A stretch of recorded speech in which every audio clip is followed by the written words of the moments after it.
Good afternoon and welcome. You are tuning into the remote public scoping meeting for Independence Plaza modifications proposal. I'm doing a quick audio and video check for our YouTube stream. We're going to be starting this meeting in just about 2 minutes at 2 o'clock. Thank you.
Good afternoon and welcome. You are tuning into the remote public scoping meeting for the Independence Plaza modifications proposal. City Environmental Quality Review, or seeker number for this proposal is 26 DCP 143M. My name is Evren Ülker-Kacar. I am the Deputy Director for New York City Department of City Planning's Environmental Assessment and Review Division, or EARD. Tom Smith, the Senior Advisor for Neighborhood Studies and Special Project, will co-host today's scoping meeting. And in the event of any technical difficulties on my end, Tom will take over this meeting on my behalf. We truly appreciate you making the time to join us today and appreciate your patience if we run into any technical difficulties. I also want to emphasize that we will hear from everyone who wishes to speak today, and this meeting will remain open until we have heard from all speakers. We also welcome written comments and testimony through 5 p.m. Monday, July 6, 2026, and provide the written comments the same attention and consideration as comments provided live at this meeting. Next slide, please. We will now proceed to the public scoping meeting for the Independence Plaza modifications proposal. For the record, let me note that the City Environmental Quality Review, or seeker application number for this proposal is 26 DCP 143M, and today's date is June 25, 2026, and the time is now approximately 2 p.m. Next slide, please. Again, my name is Ervan Ülker. I am the Deputy Director of the Environmental Assessment and Review Division at the Department of City Planning. I'll be chairing today's meeting. The Department of City Planning is acting on behalf of the City Planning Commission, is the lead agency for this proposal's environmental review. As the lead agency, the department will be responsible for overseeing the preparation and completion of the proposal's environmental impact statement, or EIS. Next slide, please. Joining me today are several of my colleagues from the Department of City Planning.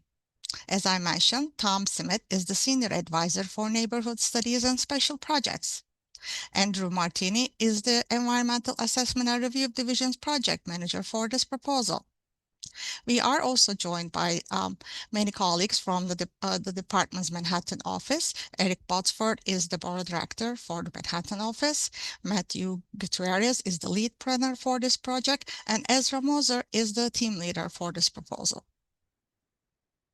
I will also mention that during today's meeting, we are joined by several DCP staff members who have been working in the background to ensure that this meeting runs smoothly. Many thanks to them. Next slide, please. Okay. Together, we are here to receive your comments on the draft scope of work for the Independence Plaza modifications proposal. The draft scope of work identifies the subjects to be analyzed in the upcoming draft environmental impact statement, or DEIS, and describes the methodologies that will be used in those analyses. The draft scope of work materials are available online through Zoning Applicant Portal on the Department of City Planning's website. Next slide, please. The purpose of today's public scoping meeting is to allow public participation in the preparation of the DEIS at the earliest stage possible in the environmental review process. Specifically, scoping allows the public to help shape the DEIS before it is written. Towards that end, the department, as the lead agency, will receive verbal testimony on the draft scope of work from elected officials, government agencies, representatives of the local community board, and the public. We also welcome written comments on the draft scope of work. As I mentioned, those written comments can be submitted through 5 p.m.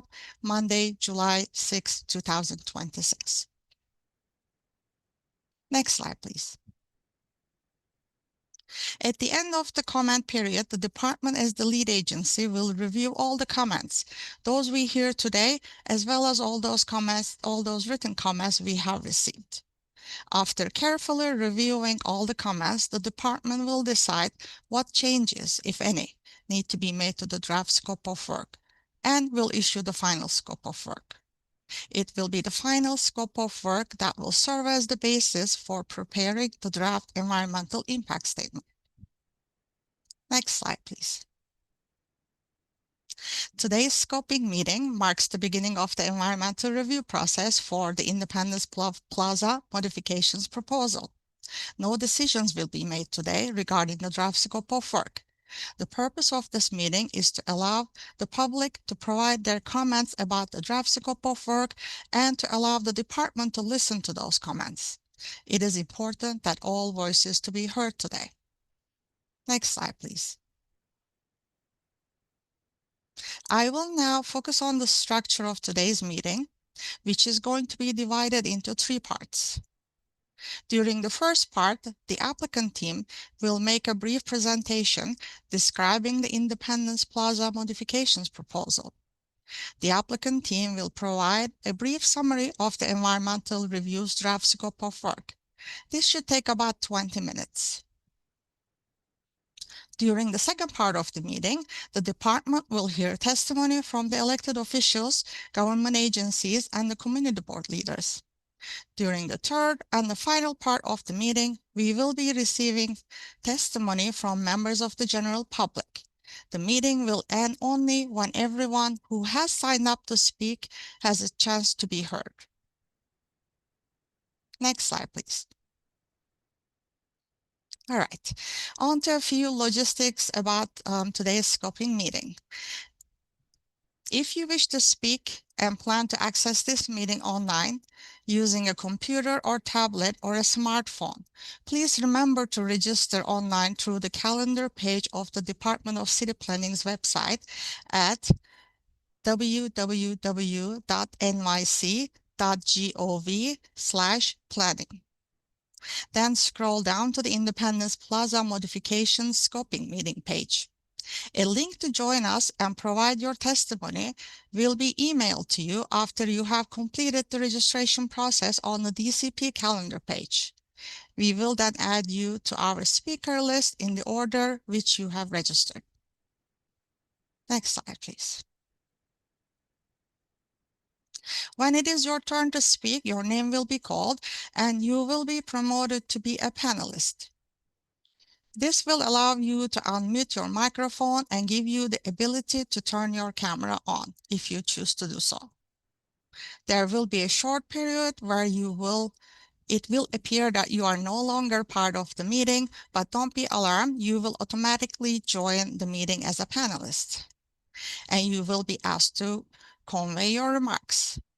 To allow us to hear from everyone who wishes to speak today, we ask that you limit your remarks to 3 minutes. A 3-minute countdown clock will run on the screen if you are participating online. And at the end of the 3-minute mark, your time will expire. At that time, you will be asked to conclude your remarks. Please note that promoting speakers take a moment, and please be patient. Next slide, please. A few additional notes on those members of the public who are joining us by phone today. If you wish to provide your testimony via telephone, please select *9 when prompted. Please listen for me to call the last 3 digits of your phone number. At that point, you will be given the temporary ability to share your testimony. You must press *6 to unmute your telephone, and we will be able to hear you live at this meeting. When your testimony is complete or your 3 minutes have expired, whichever comes first, you must press *6 again to mute yourself. We would like to encourage dial-in participants who wish to provide their testimony to register via phone using the dial-in participant hotline. Next slide, please. On to some time limits. Speakers from the general public have 3 minutes to give their testimony, but there are a few exceptions to this 3-minute limit.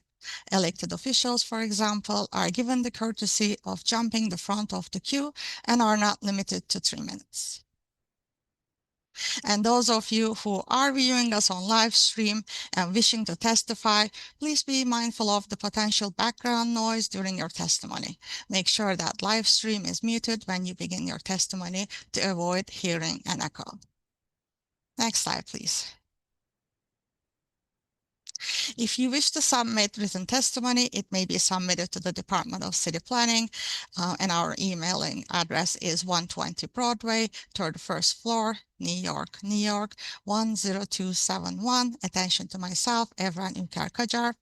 We also have an email address for this proposal.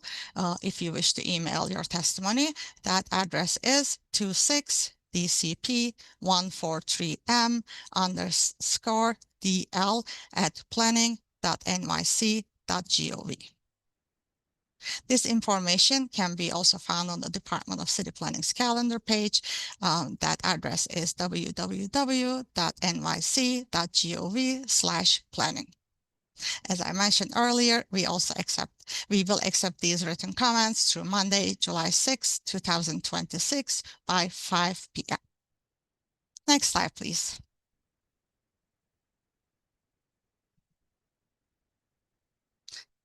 One more slide, please.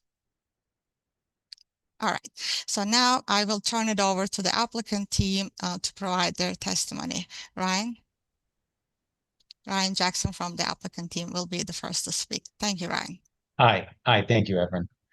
Good afternoon, everyone. My name is Ryan Jackson, and I am representing IP Mortgage Borrower LLC, who is the applicant for this project and the owner of Independence Plaza. I'm the co-CEO of Seller Management, a New York City-based real estate owner, operator, and developer with over 40 years of experience here in New York City. Next slide, please. Today, you're going to hear from the project team, including Morris Adjemi Architects, Land Use and Environmental Counsel, Herbert Smith Freehills Kramer, and environmental consultant, AKRF. They are going to present the details of this proposed project and environmental review process. Next slide, please. The proposed project is a modification of the Independence Plaza large-scale residential development, or LSRD. This would allow us to utilize already available FAR to add housing to the site without changing the underlying zoning. Additionally, the project would also provide jobs, economic benefits, and public realm improvements. We recognize that the proposed project does impact the community. Therefore, we are undergoing a rigorous environmental impact statement process to study those potential impacts and address them. We are engaging with community stakeholders and remain committed to listening to feedback, answering questions, and refining our vision for the project as the process advances.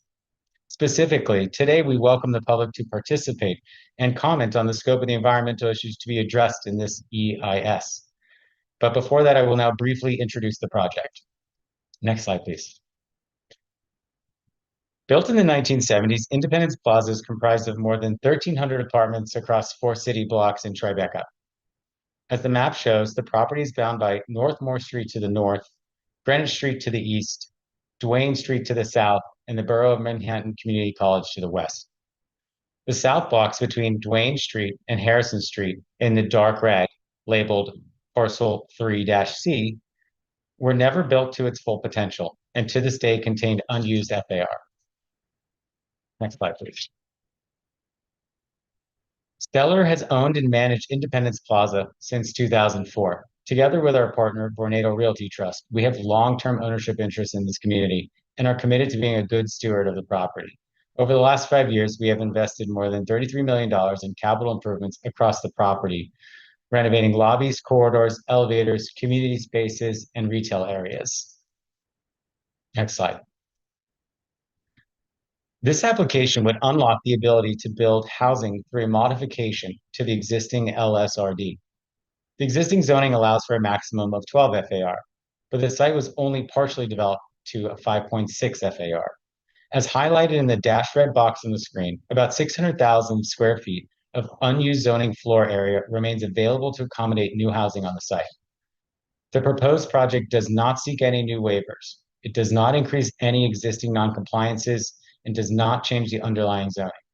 Rather, it would locate and utilize floor area that is already available on the property and permitted under the existing zoning C6-4. Next slide, please. The proposed modification of the Independence Plaza LSRD supports the city goals of increasing housing supply, allows for a thoughtful mix of residential and commercial uses, creates over 1,000 jobs, supports local businesses, generates significant tax revenues, and further revitalizes Greenwich Street. Next slide, please. Here you can see the public realm improvements looking south along Greenwich Street, which include active ground floor retail and a new contextual street wall that better connects this development with the surrounding neighborhood of Tribeca. Next slide. And here, again, looking north, the proposed streetscape reflects the historical characters of Tribeca. And with that, I would like to turn it over to Nick Chelko, Director of Planning at Morris Adjemi Architects, who will discuss the architecture and site plan options. Thank you.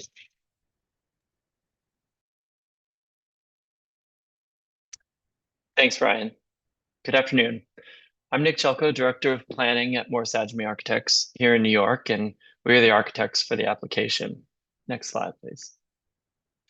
In the proposed plan, a new second tower would be added to the south block to utilize the available floor area that Ryan mentioned and fulfill the residential capacity of the large-scale residential development plan. To better address potential environmental impacts, we have proposed to study 2 maximum building envelopes. Option A is a point tower with a square footprint, and option B is a slab tower with a rectangular footprint. So two well-established typologies for residential towers in New York. Having these options will help us achieve a more thorough environmental review. Next slide, please. These tower footprints are sized to maximize natural light and views around the tower and minimize impact on nearby residents. The tower's recessed position forms a new open space along the street and two new street wall buildings on either side that are positioned to resonate with the surrounding fabric of Tribeca. Next slide. Here's the proposed site plan for option A, the square point tower. North is oriented page right, and we see there is no change to the existing north block of the LSRD. On the south block, we see shaded in gray the square footprint of the proposed towers set between two street wall scaled buildings along Greenwich Street and one fronting Harrison Street. Next slide. Here is the site plan for option B, the rectangular slab tower. In this option, the tower lot coverage, height, and overall site approach remain the same as option A, but the proportions of the tower are such that we have a wider building face in the north-south direction and a narrower building face in the east-west direction. Next slide. Turning our focus to the ground plane and public realm, this application seeks to improve the project's overall engagement with Greenwich and Harrison Streets by removing aspects of the existing building that turn away from the street and prioritize vehicles over people. Highlighting some of those existing conditions here with image 1, showing a 40-foot long driveway bisecting the sidewalk from the curb cut to the garage entrance. Image 2 shows an imposing stair leading to an elevated plaza with poor accessibility. Images 3 and 4 show the largely opaque building base along Greenwich Street that lacks neighborhood retail and is not compatible with the Tribeca West Historic District across the street. Image 5 further demonstrates that lack of street activation with the placement of ventilation louvers directly along the sidewalk. And next slide. With the proposed project, the public realm would be transformed to encourage vibrant street activities. This view is looking north on Greenwich Street with the proposed project now on the left. The masonry street wall buildings are scaled and detailed in conversation with the historic district across the street. Garage access from Greenwich has been removed, restoring the sidewalk for people. Planting zones and streetscape improvements throughout Greenwich Street enhance the pedestrian experience. New shop fronts and building entrances now animate the full length of this frontage, connecting the block back to the neighborhood. With that, I'll now turn it over to our land use colleagues at HSF Kramer.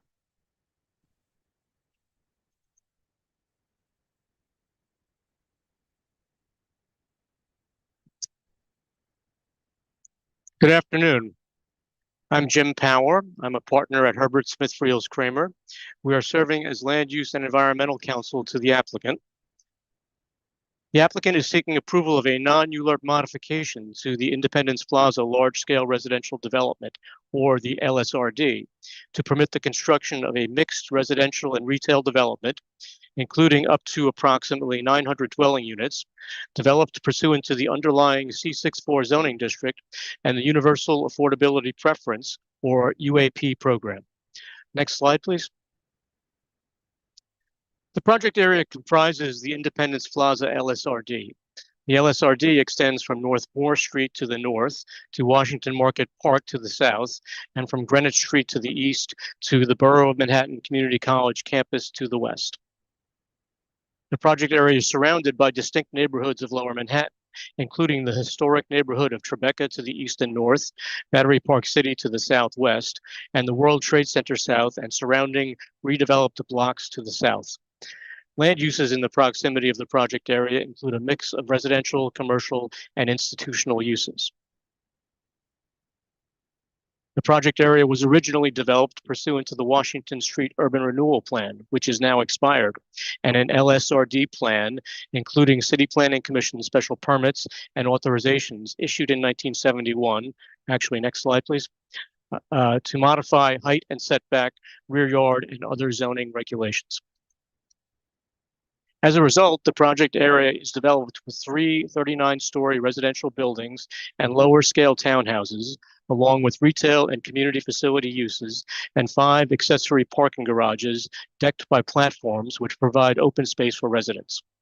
In 2018, CPC approved by a letter of substantial compliance changes to the LSRD site plan to facilitate more retail along Greenwich Street.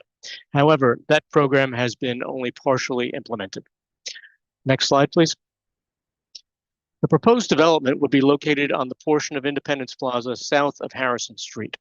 As explained earlier, the proposed development would consist of 2 street wall buildings along Greenwich Street that would rise to a height of 125 feet, a residential tower that would rise to a height of up to 1,090 feet, set back from Greenwich Street, and a building that would front on Harrison Street and rise to a height of 125 feet. The proposed development would include up to approximately 900 new dwelling units. It would utilize up to approximately 195,000 square feet built pursuant to UAP. The affordable units would be provided within Community District 1 or within a half-mile of the project area. Since the proposed development would fully comply with the underlying zoning, would not increase the degree of noncompliance, or create any new noncompliances, and would not affect either the findings or the basis for the CPC's original approval of the LSRD, the applicant is requesting a non-ULURP modification to update the LSRD site plan and zoning calculations and floor area tables. I will now turn the mic over to our colleague from AKRF. Good afternoon. I'm Samuel Nurieli with AKRF. Our firm will be preparing the environmental impact statement, also known as an EIS. I'm here to speak about the draft scoping document, which is a roadmap for the environmental review. In addition to providing an overview of the project, the draft scope of work identifies the areas to be analyzed and the methodologies and analysis approach to be applied in preparing the draft EIS. Next slide, please. As Ryan and Nick have referenced in their earlier slides, the overall program would be looking at approximately 760,027 gross square feet of new residential use. To get there, we're looking at a reasonable worst case development scenario, or RWCDS program. The RWCDS is an analytical framework used to estimate the full extent of potential impacts that are reasonably likely to occur with the proposed action. It accounts for the maximum projected development that would be facilitated by the proposed action, the with action condition, as compared to the development that would occur absent the proposed action, the no action condition. The increment, the delta between the no action and with action conditions, forms the basis for assessing the potential for significant adverse impacts. I would now like to highlight the existing no action and with action condition programming. The existing site has approximately 469 units, 21,000 gross square feet of commercial retail, and 232 parking spaces. In the future, without the proposed action, under the current approvals, the applicant could reduce the residential program by 7 units, provide a community facility medical office use, and increase the commercial square footage. As such, the no action scenario would entail a total of 462 dwelling units, 17,945 gross square feet of medical office, and 29,323 gross square feet of commercial space. The existing 232 parking spaces would remain. With the approval of the proposed action, the applicant would increase the number of residential units for a total of approximately 1,391 units. For purposes of environmental review, the increment is approximately 929 units, no community facility use, comparable commercial square footage, and no change to parking. Proposed action to be studied in the EIS would include a mix of market rate and affordable housing, including up to 251 affordable units, which would be accommodated within Community District 1 or within half a mile of the project area. It is assumed that the proposed development would be completed in 2032, the build year. Where possible, we will also account for the effects of any background growth through this build year. Next slide, please. The draft EIS will use the city's secret technical manual as the guide on the methodologies and impact criteria for evaluating potential effects on the various technical areas of analysis. There are 20 different areas that we look at, and applying reasonable worst case development scenario criteria We screen out of 3 technical areas as shown here. These include water and sewer infrastructure, solid waste and sanitation services, and energy. As the draft EIS looks into detail on the 17 other technical areas, if there are significant adverse impacts, mitigation and alternatives will be examined in consultation with DCP. The following slides will highlight some of the key areas that we'll be looking at. Next slide, please. Draft EIS will examine the potential impacts on open space in a half-mile residential study area and a separate quarter-mile study area for workers. This analysis will quantitatively and qualitatively assess how the proposed action would affect open space conditions and will incorporate local open spaces such as Washington Market Park, Hudson River Park, and the Battery Park City Esplanade. The shadows analysis will utilize the maximum achievable building envelope shown here in the image for both of the development schemes to examine the effects of the shadows cast by the proposed development on neighboring open space and natural resources, such as Hudson River Park and the Hudson River. Next slide, please. The assessment of historic and cultural resources will consider the effects of the proposed development on nearby historic resources, including landmark properties such as the adjacent row houses shown here at 2541 Harrison Street, as well as the larger Tribeca West Historic District. The urban design and visual resources analysis will account for changes in pedestrian level views from the surrounding area. The draft EIS will include renderings and diagrams to show what the proposed development would look like from the pedestrian perspective. Next slide, please. The transportation analysis will analyze the project's potential effects on local traffic and pedestrian conditions. The analysis framework will be developed with the agencies to determine study area intersections and, for purposes of pedestrian analysis, area sidewalks, corners, and crosswalks for study. We will also look at vehicular and pedestrian safety, as well as local parking demand. The construction analysis will include a conceptual schedule and a description of construction activities. This analysis will assess environmental concerns related to construction, including but not limited to construction-related impacts to transportation systems, air quality, noise, and vibration.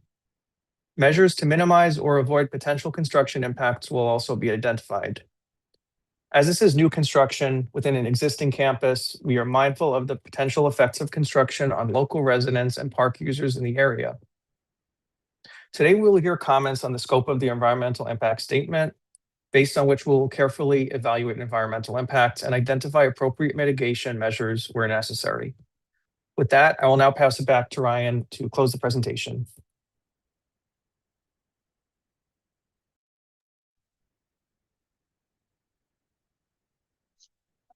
Thank you. Thank you, Sammy. In closing, this application presents an opportunity to unlock residential capacity already permitted on the site. As part of creating this new housing in Lower Manhattan through an LSRD modification, we intend to bring significant public realm improvements, as you have already seen in the previous renderings. And as always, we remain committed to being responsible stewards of Independence Plaza and to continuing our long-term investment in the property, its residents, and the surrounding community.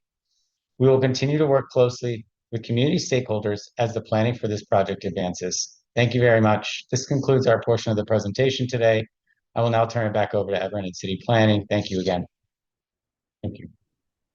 Thank you, applicant team. Thank you, Ryan, for your presentation. We will now move on to the part 2 of the public scoping meeting. But before I do that, I'd like to repeat the instructions to join and provide your testimony, which are now visible on the screen.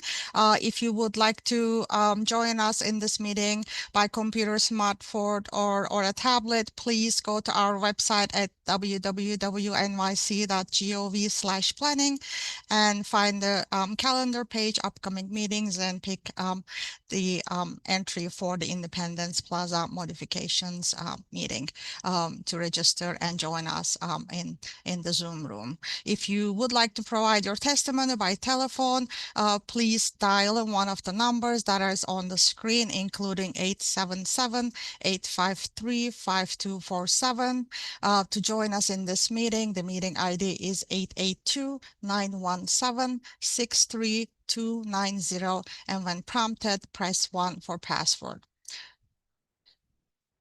All right. And if you are experiencing any technical difficulties, please call in one of the numbers that you're seeing on the screen, including 877, the same numbers, 877-853-5247. And when prompted, please enter the meeting ID on the bottom of the screen, which is 618-237-7396, and the passport is 1. If you are having any technical difficulties, please enter the second meeting ID and someone will be able to assist you participate in this meeting live. Thank you. All right. Next, we will now start the part 2 of the public scoping meeting, where we will be receiving testimony from elected officials, community board leaders, and government agencies. When it is your turn to speak, your name will be called and you will be prompted to be a panelist. This will allow you to unmute your microphone and give you the ability to turn on your camera if you choose to do so. Again, there will be a short period of time where you will appear that no longer in the meeting, but don't be alarmed, you will rejoin as a panelist shortly. Okay, we will now move on to the speakers in this first group. We have 3 speakers registered in this group. Our first speaker is Assembly Member Deborah Glick, followed by the Council Member Christopher Marte, and followed by Martine Johannesson from the Community Board 1 in Manhattan. Assembly Member Glick, let's promote her to be a panelist, and we will be able to hear your testimony. And again, this group of speakers do not have any time limits. Thank you very much. I very much appreciate the opportunity to comment on the draft scope of work for the environmental impact statement required as part of the land use application associated with the new development and site plan modification at Independence Plaza. The applicant is proposing to build a tower that could reach as high as 1,090 feet and could add up to an additional more than 1 million zoning square feet to the existing Independence Plaza development. The proposed tower will have extensive impacts on residents, both of Independence Plaza and the surrounding Tribeca community. This is especially true because Independence Plaza is historically an affordable development. Despite being taken out of Mitchell-Lama, it continues to house a number of affordable and voucher tenants. Given this, it is essential that impacts to the entire Independence Plaza community be evaluated. The city's SECRA guidelines apply to the city as a whole and are very broad. However, given the potential impacts of the project of this size and the particular conditions and the fact that it is embedded in the plaza, these guidelines must be coupled with a practical understanding that this project, if the EIS is to truly assess the ways that the residents and infrastructure will be impacted, I want to touch on a few of the things that I think need to be included. It must, for direct and indirect displacement, it must address the anticipated displacement of remaining low and middle income residents, as well as seniors and disabled residents, and any residents with health conditions who may not be able to remain in their homes through the lengthy 4.5-year demolition and construction. The EIS must also account for compounding the impact of continuing to build large luxury towers in a neighborhood that already has a large concentration of wealth. Placing affordable units outside of this area is concerning.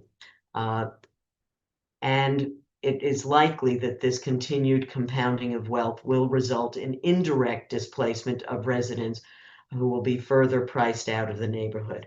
The current SECRA standards recommends the assessment based on projects where only 500 residents will be displaced, and this project may not meet that standard. However, these thresholds for review of direct and indirect impacts fly in the face of the connections that people have in their community to services, especially medical services, community centers, and the senior center that's located directly at Independence Plaza.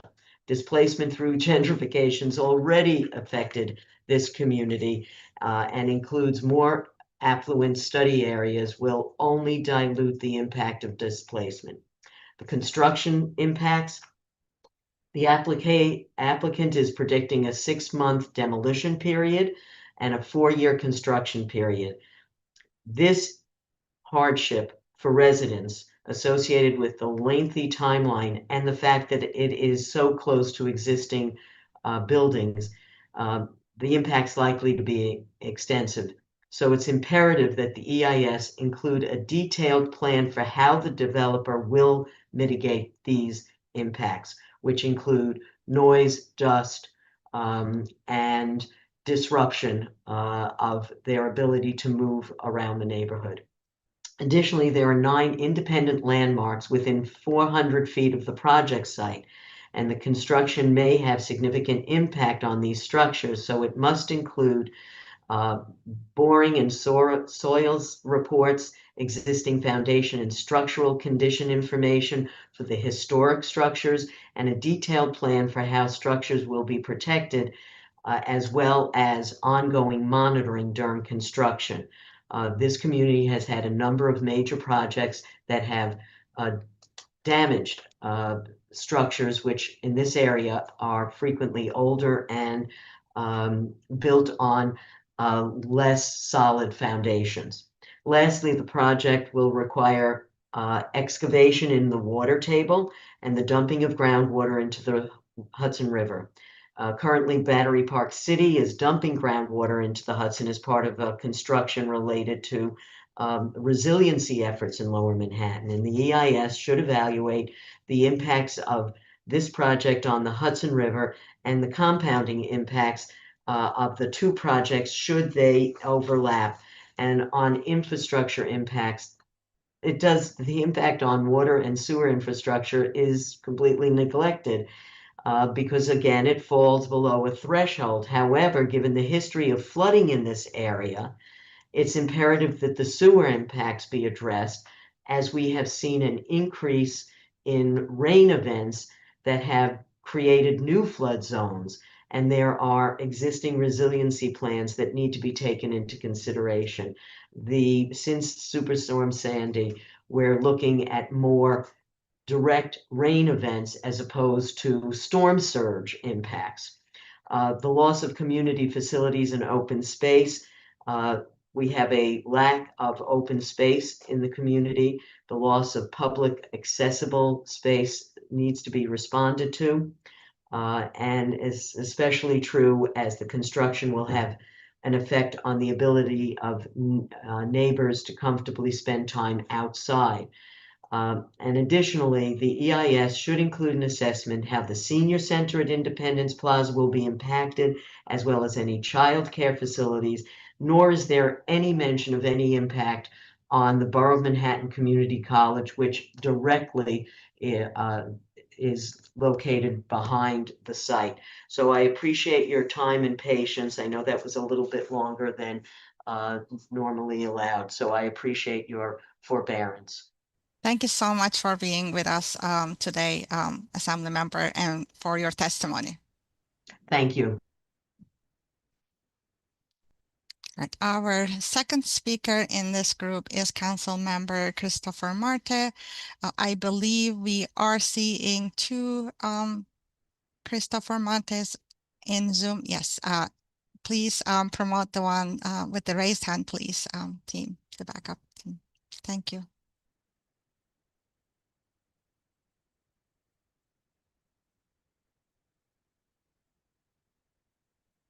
Good afternoon. Can you hear me? Yes. Welcome. Thank you. Good afternoon to the department, and thank you for allowing me to testify. I'm Councilmember Christopher Marte. I represent Lower Manhattan, including Tribeca and the Independence Plaza housing development. We have known about this project to build a new tower here for some time, and today marks the beginning of what little opportunity the public will have to weigh in. The environmental review for this project, and specifically the scope of what is measured and mitigated, is crucially important piece of this process. What is studied can reveal how just reveal just how impactful this proposed project can be and what is potentially overlooked or understated can result in irreparable damage to our community. I have several concerns to raise as it relates to the scoping of the planned environmental impact statement. But first, I want to make it clear that I am strongly opposed to this project. Since this proposed project was first made public 3 years ago, my office, the thousands of existing residents of Independence Plaza, and thousands more concerned community members have been left in complete darkness. From what little detail we can gather from recent filings, this new 1,000-foot tower will contain 0 affordable housing units and will only serve to accelerate the displacement of what working-class New Yorkers remain in the area. Constructed over 50 years ago through the Mitchell-Lama program, Independence Plaza was developed as a bastion for affordability downtown. The rationale behind the 13-block urban renewal project that yielded Independence Plaza hinged on affordability and public good. Alongside BMCC, Washington Market Park, Independence Plaza served as an idea of what planning could accomplish. But today, this idea has deteriorated into luxury real estate ventures who only benefits its developers.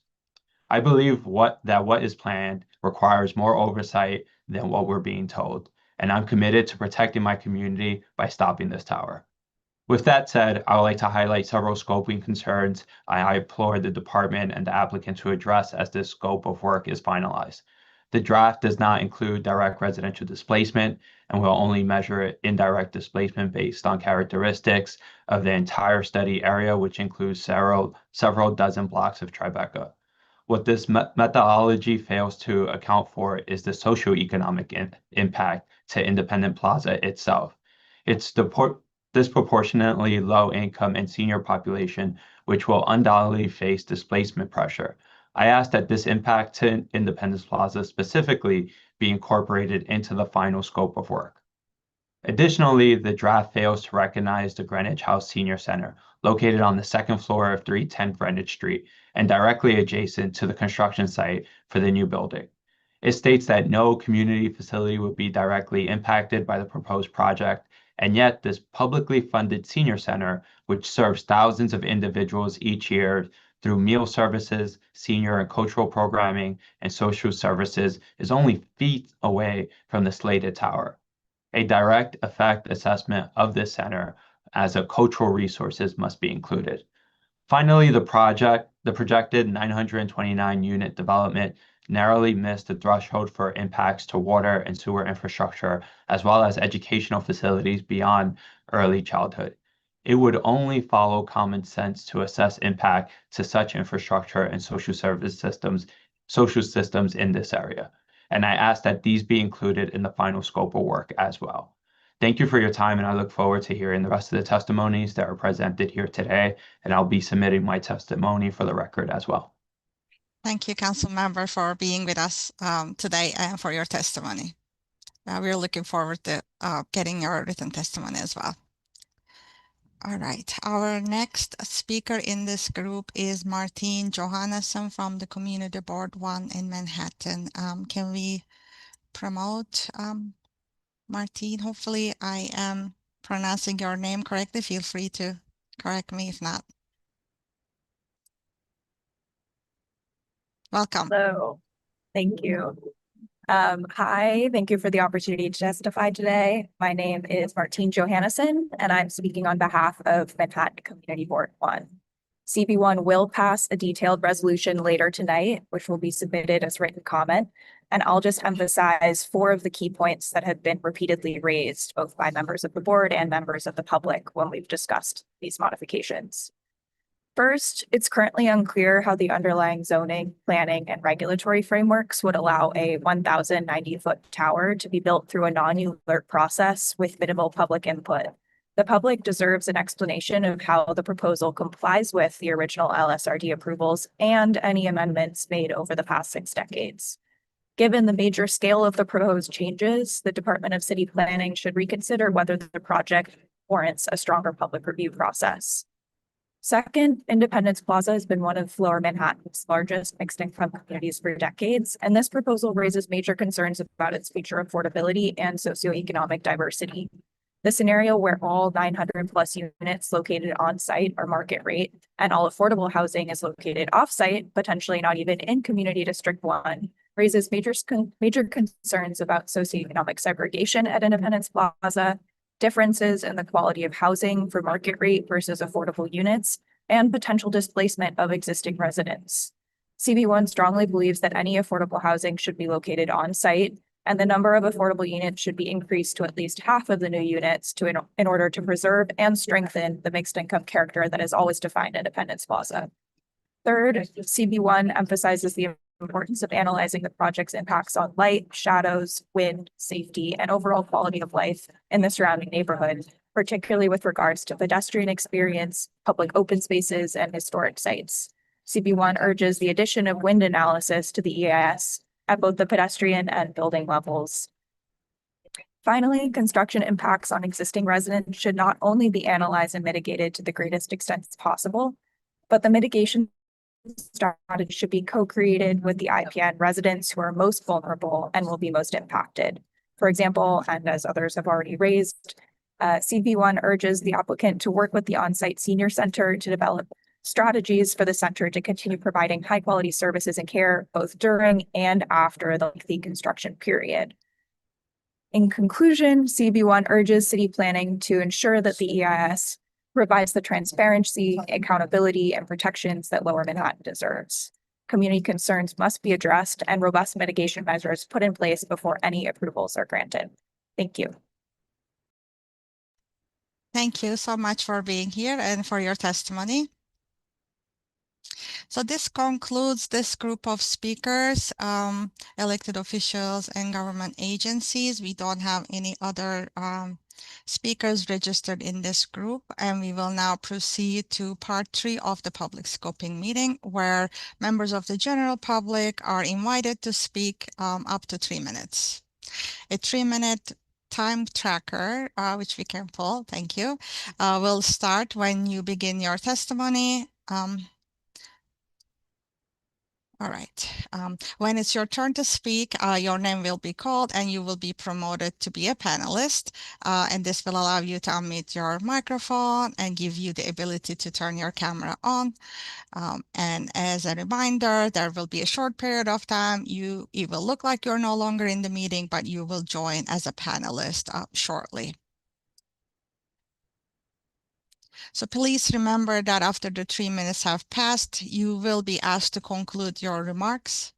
And if anyone is experiencing technical difficulties, please visit our website, the calendar page on our website for further instructions, and call any of the toll-free numbers to seek assistance.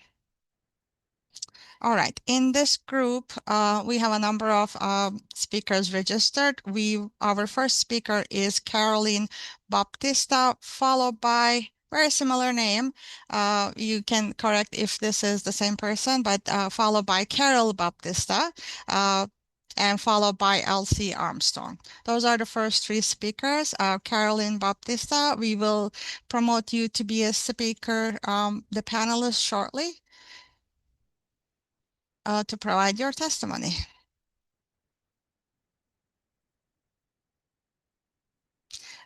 I see her in the Zoom room. Great. Welcome. Can you hear us? Yes, I can. And it's the same person. I just had a registration issue. Great. Okay. Thank you for clarifying that. I, Caroline Batista, speak on behalf of my family and our home, which I own at 41.5 Harrison Street, the rear apartment of 41 Harrison Street townhouse, which may be the property most directly affected by this development. It's adjacent on 3 sides to the development site. The 4th side is a shared wall with townhouse 39. The rear apartment where I live does not connect to the front door of 41 Harrison, but is only accessible by walking past the free wall of 41 into the courtyard behind the townhouse. Development site closes off the only unobstructed pathway to this courtyard in my home. I ask today that the city provide an individual response to each of 3 issues and ensure they are fully included in the environmental review.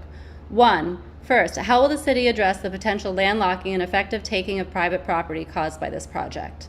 Under the current plan, my home at 41.5 Harrison Street would be enclosed within the development site for at least 5, if not 10 years, with no safe physical access and no fire egress for myself and my kids. This is not a theoretical concern. The developer's plans also show excavation directly along our free wall and digging up to our fire easement, not to mention enclosing the entrance to the free wall. Besides being my only path home, this path along the free wall of 41 is the only route by which emergency responders and emergency vehicles can access 41.5 Harrison. That fire and emergency vehicles easement is permanent and perpetual per the deed of the developer and is being violated by this project. Secondly, I submitted evidence previously and will resubmit it to City Planning Commission showing the architectural drawings provided by the developer to the city are materially inaccurate. They depict an open courtyard that does not exist. In reality, this courtyard has been historically enclosed on 3 sides as part of the landmark Harrison Street Mews since its creation in the 1970s by the city. Any path out for 41.5 Harrison is obstructed by multiple up to 8-foot fences with no gates and others with permanently locked gates allowed for by the owner's deeds. Thirdly, there's ongoing litigation concerning access to our home, including a motion to vacate an easement dismissal based on allegations of misrepresentation and potential fraud on the court by an employee of Renato, their executive vice president, Fred Harris. Fred Harris disguised his true role and falsely stated in the guise of an independent expert witness that we have another access to our home. Fred Harris potentially intentionally overlooked the reasonable hours easement that governs our access to any of our neighbors' yards, not to mention jumping 4 to 6 legal fences to use them as egress. This developer thus allegedly used fraud to knowingly enclose us, an issue the city cannot ignore. Until the matter of our easement in court resolved, this environmental review cannot credibly conclude that access issues have been addressed for my home. Illegal taking of a private home by the developer would be a violation of both the Constitution and city law. All the submissions the city has reviewed by this project contain material inaccuracies. I attempted to testify on the inaccuracies and illegalities of the application prior to this meeting, but was not allowed on the basis of the environmental review scoping being the appropriate time to address this matter per City Planning Commission employees. I have held back from offers from media, including investigative journalists, but if the city will not investigate fraud in submissions and actions by developers, my next option will need to be the court of public opinion. This entire submission and environmental review needs to be connected anew based on true data and not false submissions. Thank you for your time. Thank you so much for joining us and providing your testimony. Our next speaker is Elsie Armstrong, followed by Susan Berry.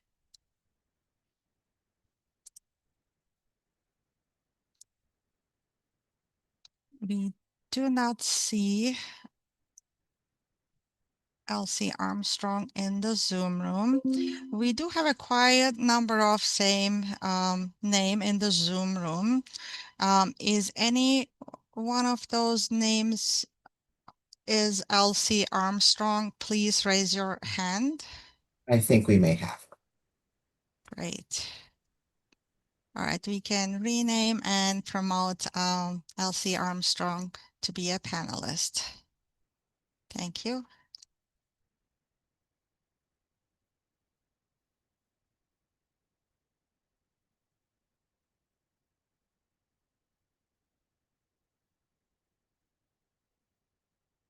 I think I saw a raised hand that disappeared now. Is anyone in the Zoom room? All right, I see one raised hand. If you can promote the raised hand with Meredith James, that might be Elsie Armstrong.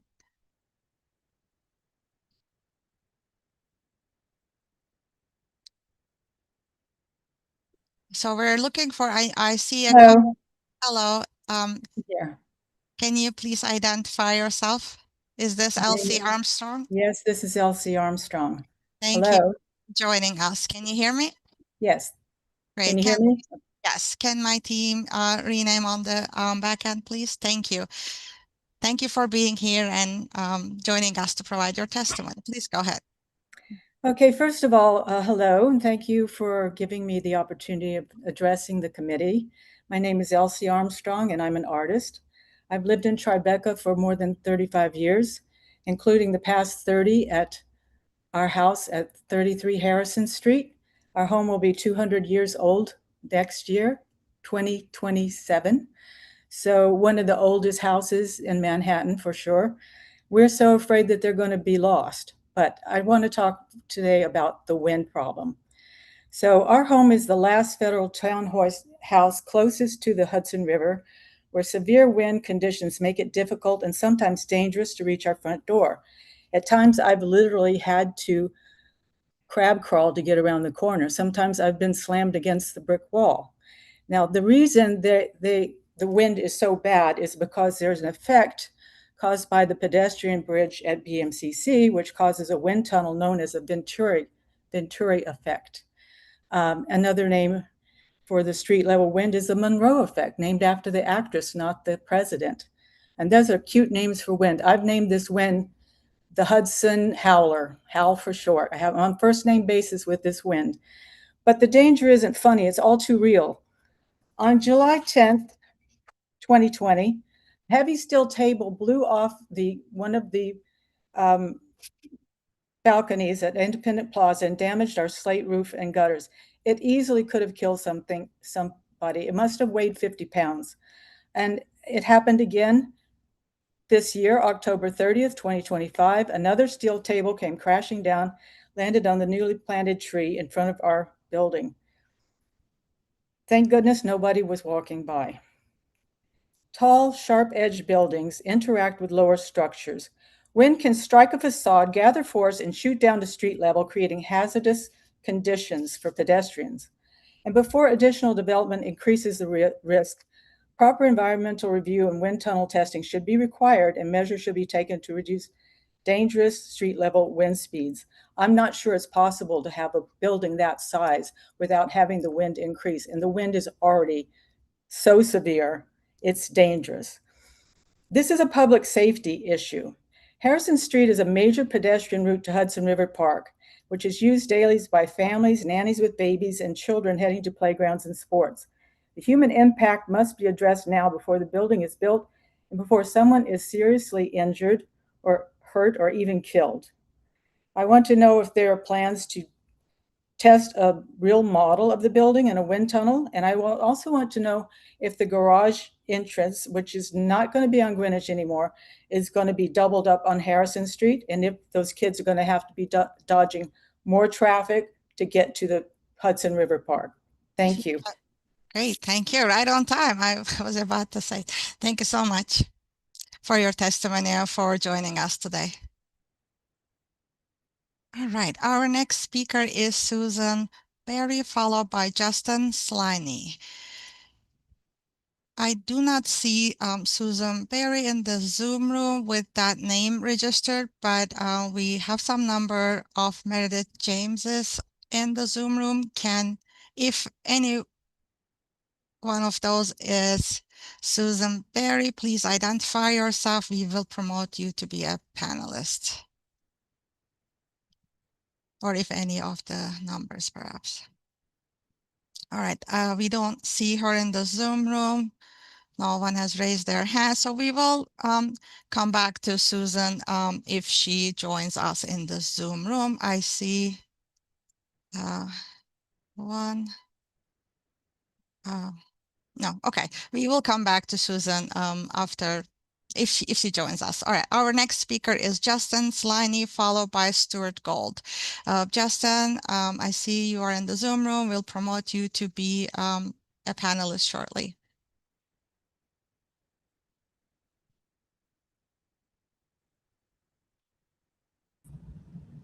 Welcome. Thanks for joining. Can you hear me? Hello. Can you hear me, Justin? Yeah. Can you hear me? Yes, great. Welcome. Okay. Thank you. My name is Justin Sliney. I have lived in Tribeca for 28 years. I'd like to express my deep opposition to this project on the grounds that this construction will irreversibly and severely harm the community and the neighborhood's character. I wholly reject the developer's characterization of this part of Tribeca as an uninspiring pedestrian environment. I ask the department to disregard the developer's argument presented without any evidence that their 72-story building would enhance the neighborhood. I also encourage the department to view the proposal with great scrutiny, as in my reading I have found many misrepresentations and inaccuracies, particularly around the social and community impact of the developer's plans. The developer seems to ignore steps they have already taken, including pushing out a school, forcing closure of a senior center and daycare, and the bribing of people out of their homes ahead of next stages. I noticed the developers focused on the project's beautification of the street level, but spent little time highlighting how a 72-story pencil would naturally assimilate into a neighborhood consisting largely of 6 to 10-story cast iron buildings. Perhaps it would be impossible to make such a claim with a straight face. While technically this may be deemed a modification of the site, this is far from a minor alteration to the neighborhood. A tower of this magnitude would cast shadows all over the neighborhood, subject residents to years of major construction work, polluting the air and ground, and creating noise for years. Tribeca has no interest in becoming a billionaire row south. Thank you. Thank you so much for being here, Justin, and for your testimony. Our next speaker is Stuart Gold, followed by John Scott. Stuart, we will promote you to be a panelist shortly. You should be able to unmute yourself.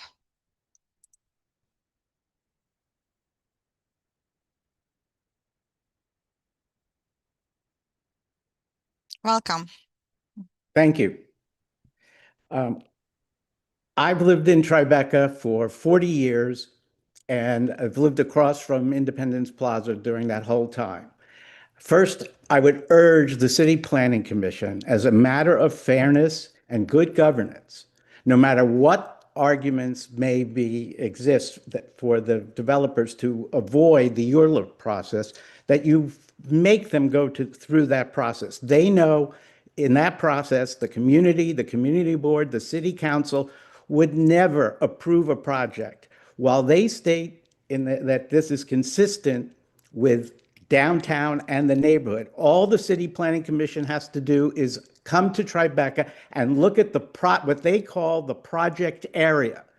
This is totally inconsistent with what they say the project area. You just have to visit. They use thresholds and this getting out of URLIP. I remember in January 24, when they first presented this to the community board, they said that they weren't subject to URLIP and they did not need to even do an environmental impact statement, but that they were out of the goodness of their hearts going to do one because they want to be good community citizens. That shouldn't be allowed. For instance, a lot is not said.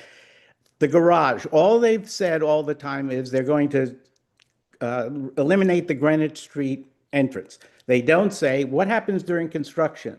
A lot of monthly tenants are old. They need the access to their cars. Is the garage still going to be open during construction?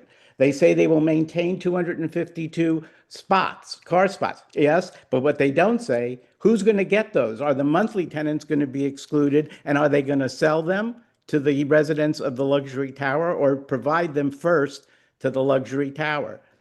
Same thing about impact on older residents. This kind of construction in an area that we still are experiencing the effects of 9/11, it just doesn't make sense. No matter what they say, this is going to have a 4-year or more terrible impact on the health of everybody there, including people who are currently sick. So I think the City Planning Commission really ought to start the process with telling them they have to go through URLA. There has to be community involvement. This is great that the Planning Commission is holding this and is taking testimony, but this is no substitute for a rigorous process where the developers can't use things like thresholds, comparing things to downtown instead of Tribeca and the project area, so that they can get they're already large towers. I mean, Independence Plaza is the tallest in this project area, and that's less than a third of what they want to build. Thank you very much. Thank you very much, Stuart, for joining us and for your testimony. Our next speaker is John Scott, followed by Tom Devaney.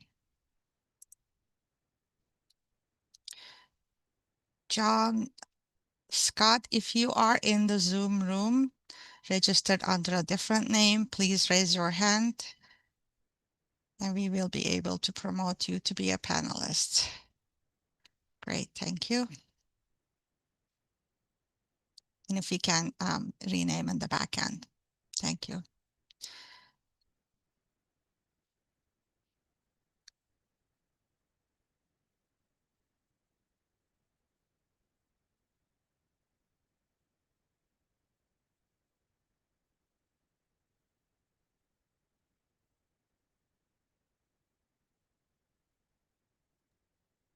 Just one moment. Yes, I don't see him on the panelist side, but John, if you're in the Zoom room, please raise your hand again.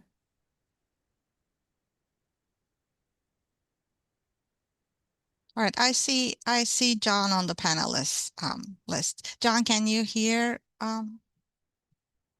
me? If you should be able to unmute yourself.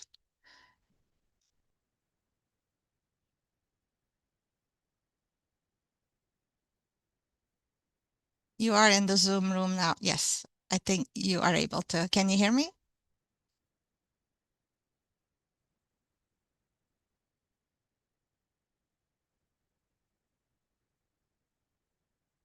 All right, so we are maybe he might be experiencing a technical difficulty. I see you are unmuting yourself, but we're not able to hear you. And maybe our back of the house team can reach out to John to solve that problem, and then we can come back to you, John.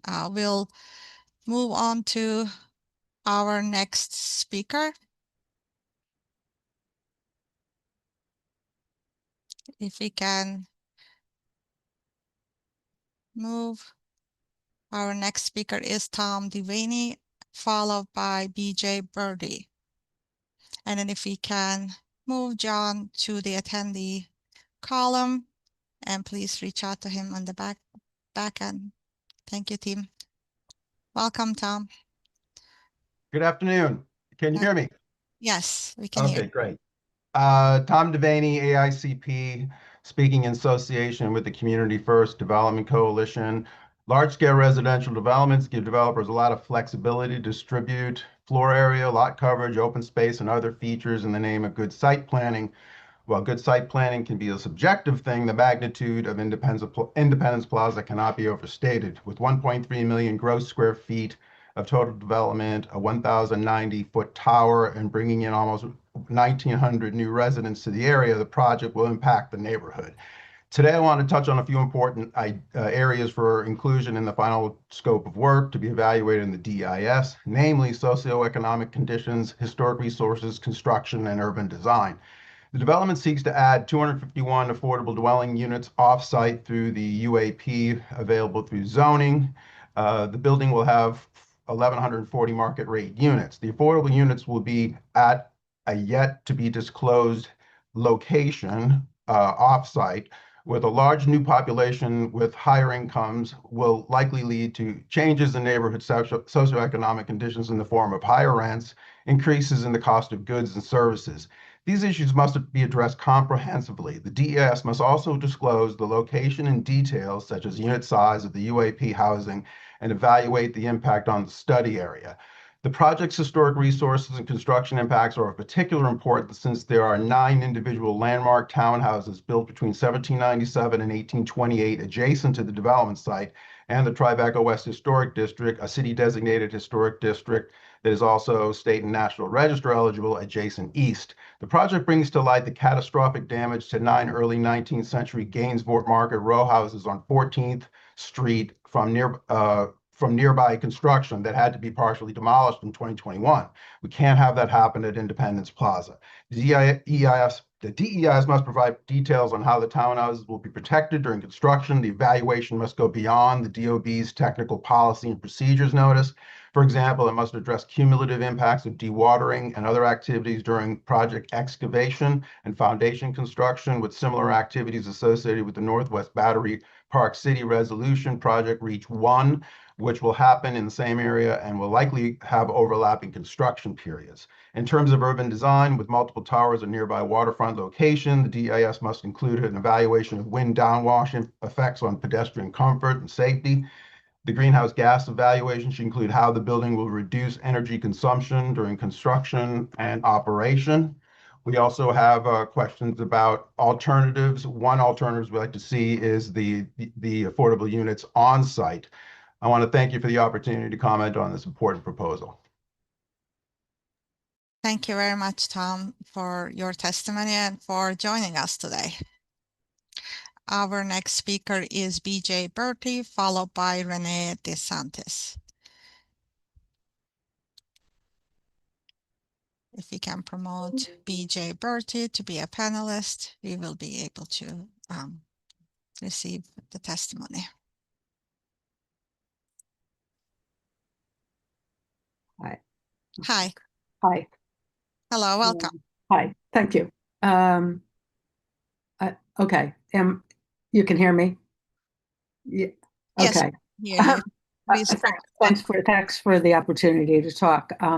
My name is BJ Bertie, and I am a longtime resident of Independence Plaza in Tribeca and a member of the tenants organization. A tower of this height would dramatically alter the character and scale of our neighborhood. At more than 2.5 times the height of Independence Plaza's existing 39-story towers, the proposed building would rank among the tallest in New York City. Such an unprecedented increase in height and density warrants careful scrutiny and meaningful public review. I'm also deeply concerned that the extensive demolition and construction activities required for this project could jeopardize the structural integrity of the historic homes on Harrison Street and negatively impact the quality of life for all nearby residents for years. Given the magnitude of this proposal and its potential effects on the residents, the historic structures, the character and the neighborhood character and quality of life, I respectfully urge the Department of City Planning to require Stellar and Bernardo to fully address the concerns raised by the community and by the residents at Independence Plaza. This luxury project is far more than a minor modification and should be subject to a more rigorous review URLIP process, which would include meaningful community engagement, city council oversight, and more opportunities for public input. Thanks. Thank you for the opportunity. Thank you for being here with us and providing your testimony. Our next speaker is Rene DeSantis, followed by Maria Nardone. Rene, we will promote you to be a panelist shortly.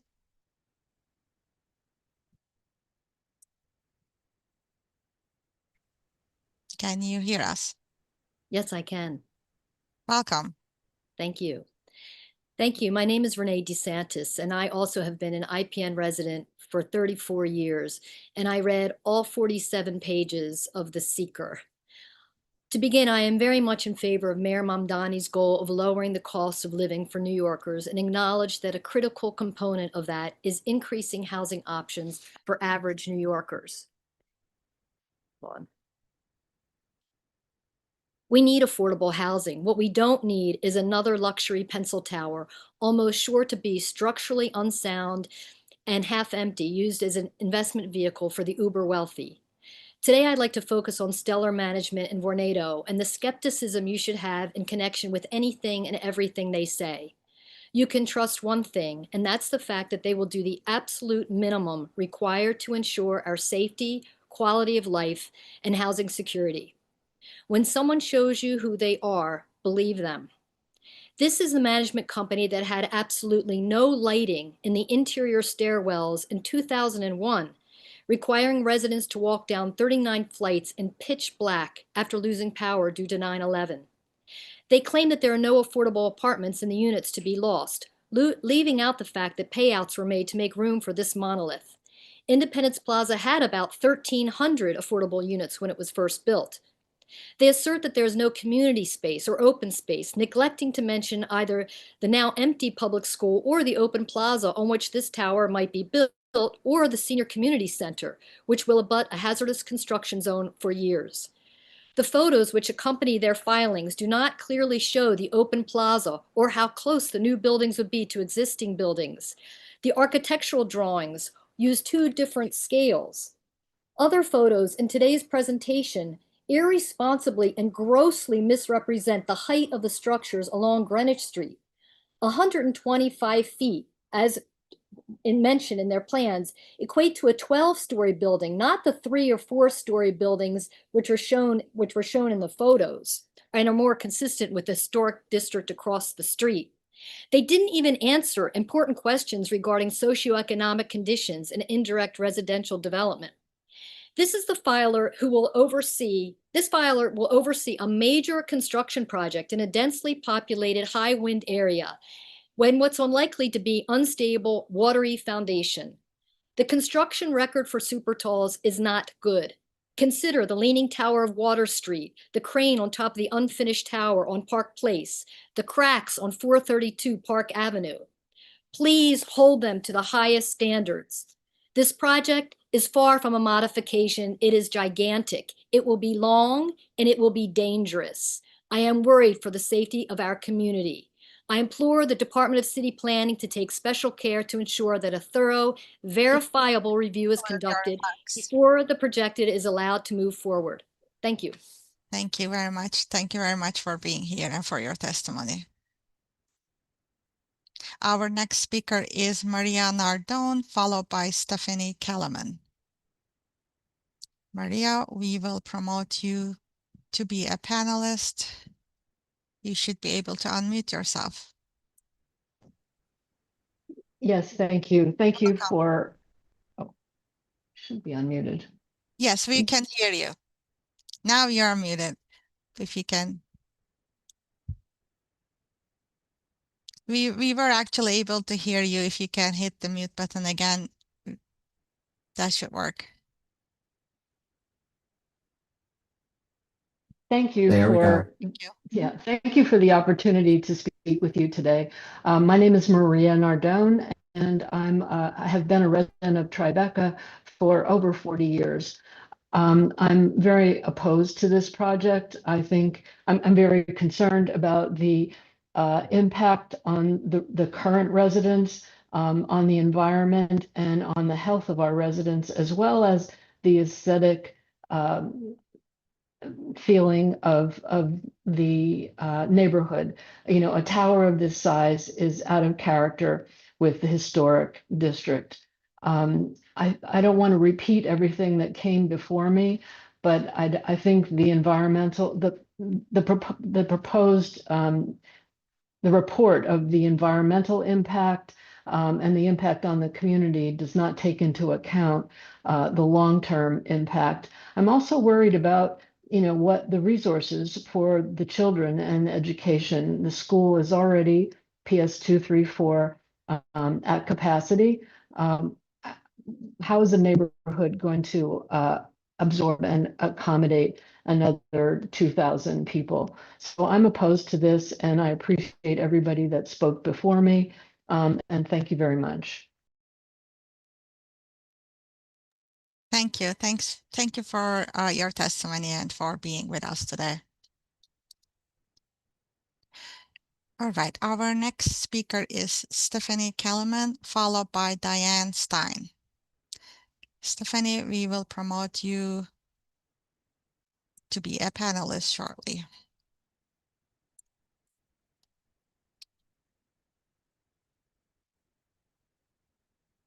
Welcome. Good afternoon. I'm a Tribeca resident who will not be personally impacted by this development, but is nonetheless outraged.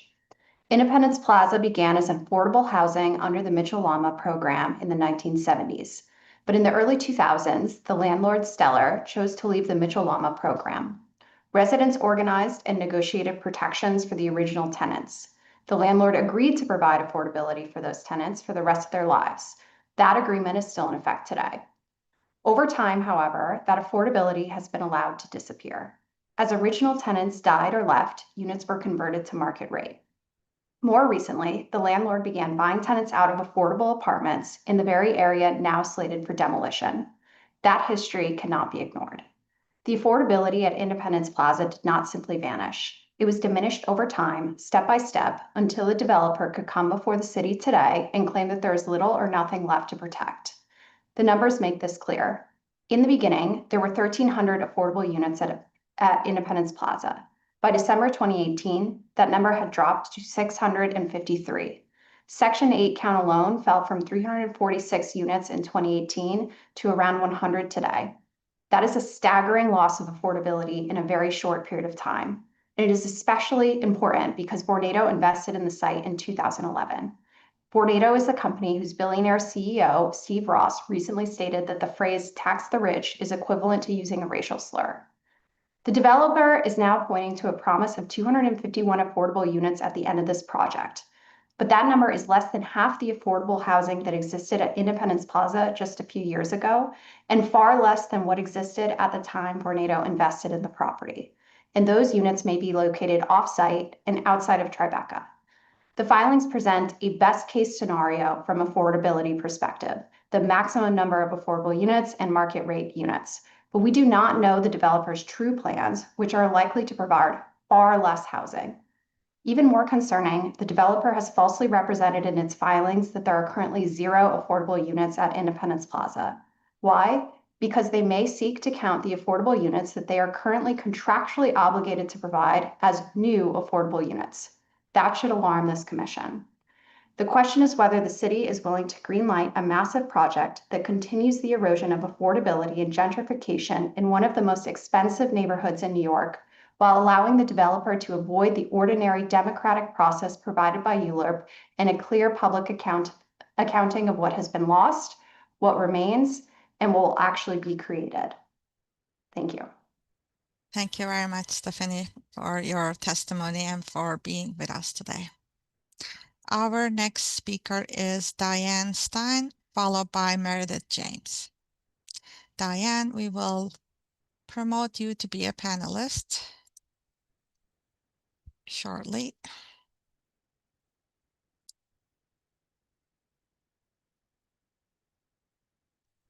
And you will be able to unmute yourself. Okay.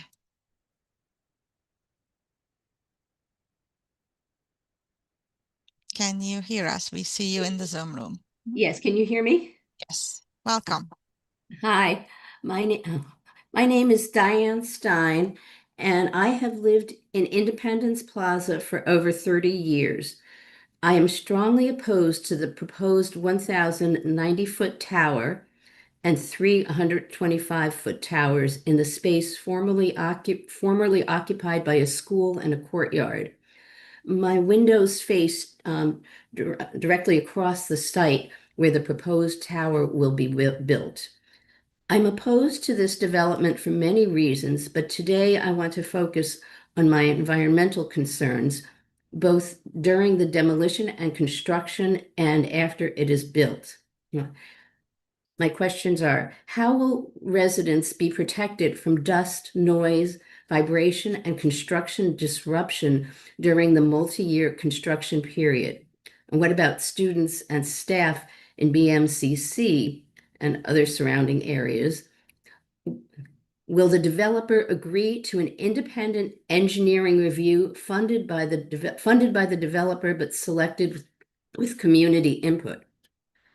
What vibration analysis has been performed or will be performed?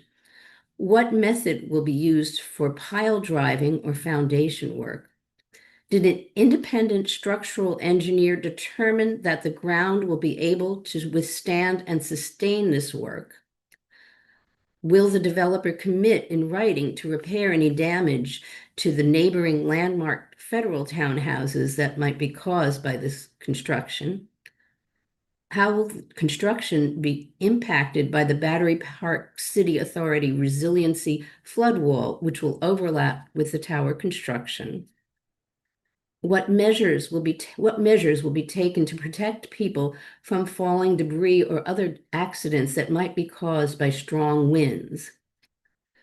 Has the developer studied the impact of the shadows on parks, trees, plantings, and public spaces, including Hudson River Park and marine life in the Hudson River? And this development is in a flood zone. What will happen to residents if there is a power failure? This is also a high wind area. What studies will be done to assess the impact of the wind force on existing structures caused by building the super tall tower? And finally, why is a 1,090-foot tower being considered a quote unquote minor modification and not subject to the ULURP process? Why should it be allowed to go forward without a more stringent environmental review that would normally accompany a project of this scope? Why should this project proceed without a city council vote and impact from the community? Thank you for your time and consideration. Thank you so much, Diane, for your testimony and for joining us today. Our next speaker is Meredith James, followed by Chiara Coletti. Meredith, we will promote you to be a panelist. I see a raised hand of many Meredith Jameses. Let's promote Meredith to be a panelist. Welcome. Hi. For over 10 years, I owned and lived in one of the early 19th century townhouses on Harrison Street. My house was one of 9 Federalist houses that serve as the only remaining example of the architecture of the historic Washington Market that used to occupy the area, which is now Independence Plaza and Washington Market Park. In the 1960s, a group of 6 well-preserved Federalist houses were identified for preservation. 3 additional houses, the 3 closest to Greenwich Street, were bought by truck to that location and attached to the other 6 in one of Landmark Preservation Commission's first projects. Each house is an individual landmark, publicly accessible in the back as well as the front through a pedestrian easement that wraps around a shared courtyard. The houses are a fascinating record of the changing scale and character of Tribeca. The proposed development in Independence Plaza puts these houses at grave risk.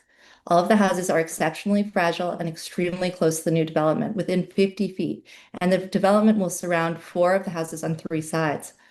All 9 townhouses sit on shallow foundations, at least 60 feet above stable bedrock on soil that will be destabilized by tower construction, which will include dewatering and the drilling of caissons. The 6 houses that have not been moved have rubble, stone foundation walls and footings, and the 3 relocated houses have shallow foundations made of concrete block. All of the houses are built with timber joists and beams and brick walls. They're exceptionally fragile, and the work required to build the foundations for a tower more than 1,000 feet tall, along with the 2 adjoining 125-foot buildings, will put these houses and the families who live in them at serious risk. The site is within a block of the Hudson River, an area with a high water table. Excavation and construction on the project will require significant dewatering. At the same time, dewatering will be occurring related to the Battery Park City Resilience Project less than 100 feet away. This combination of 2 uncoordinated dewatering projects will pump up to 14 million gallons of water a day from the soil underneath the townhouses. This is a recipe for disaster. Please don't wait until the damage has already been done and save this important piece of our city's history by not allowing this development to proceed as proposed. Thank you. Thank you so much, Meredith, for joining us and for your testimony. Our next speaker is Chiara Coletti, followed by Daniela Dragomir. I do not see Chiara Coletti in the Zoom room registered with that name. Is any of the other Meredith James or other double names, maybe Chiara Coletti? If so, please identify yourself so that we can promote you.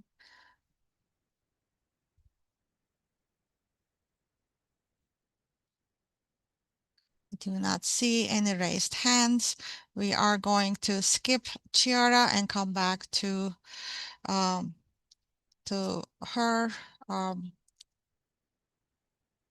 at a later time.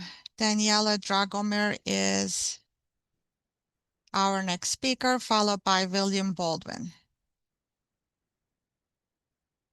Daniela, we will promote you to be a panelist. Is Daniela in the Zoom room? We do not see Daniela in the Zoom room. Is anybody in the Zoom room that identifies themselves as Daniela Dragomir? Please raise your hand so that we can promote you to provide your testimony.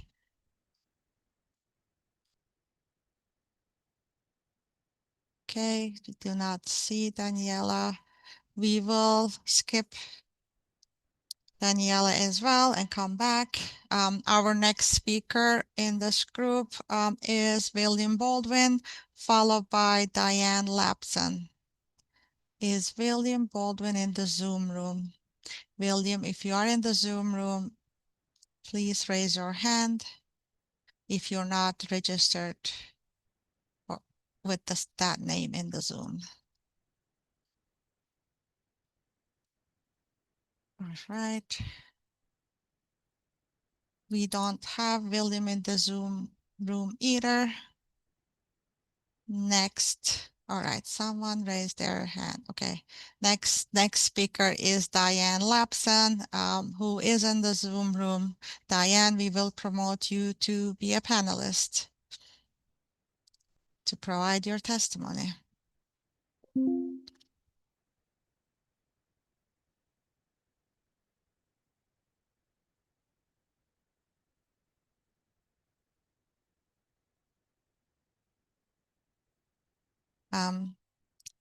Is there any issue promoting her to be a panelist?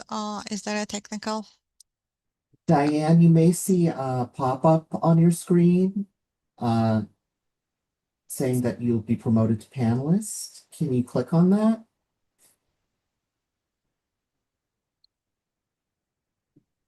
Okay. Diane, I'll actually just give you the ability to turn on your mic now. Thanks, Tom.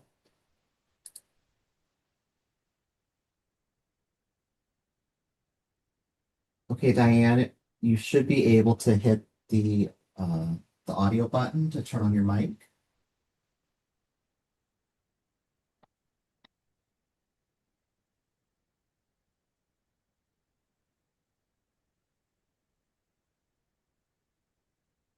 Yeah. I guess there is some technical difficulty. We will come back to you as well. All right, if we can change the restrictions, we will move on to our next speaker. Chris Wright is the next speaker on this group, followed by Paul Greenberg. Chris, if you are in the Zoom room, yes, you are. We will promote you shortly to be a panelist to hear your testimony.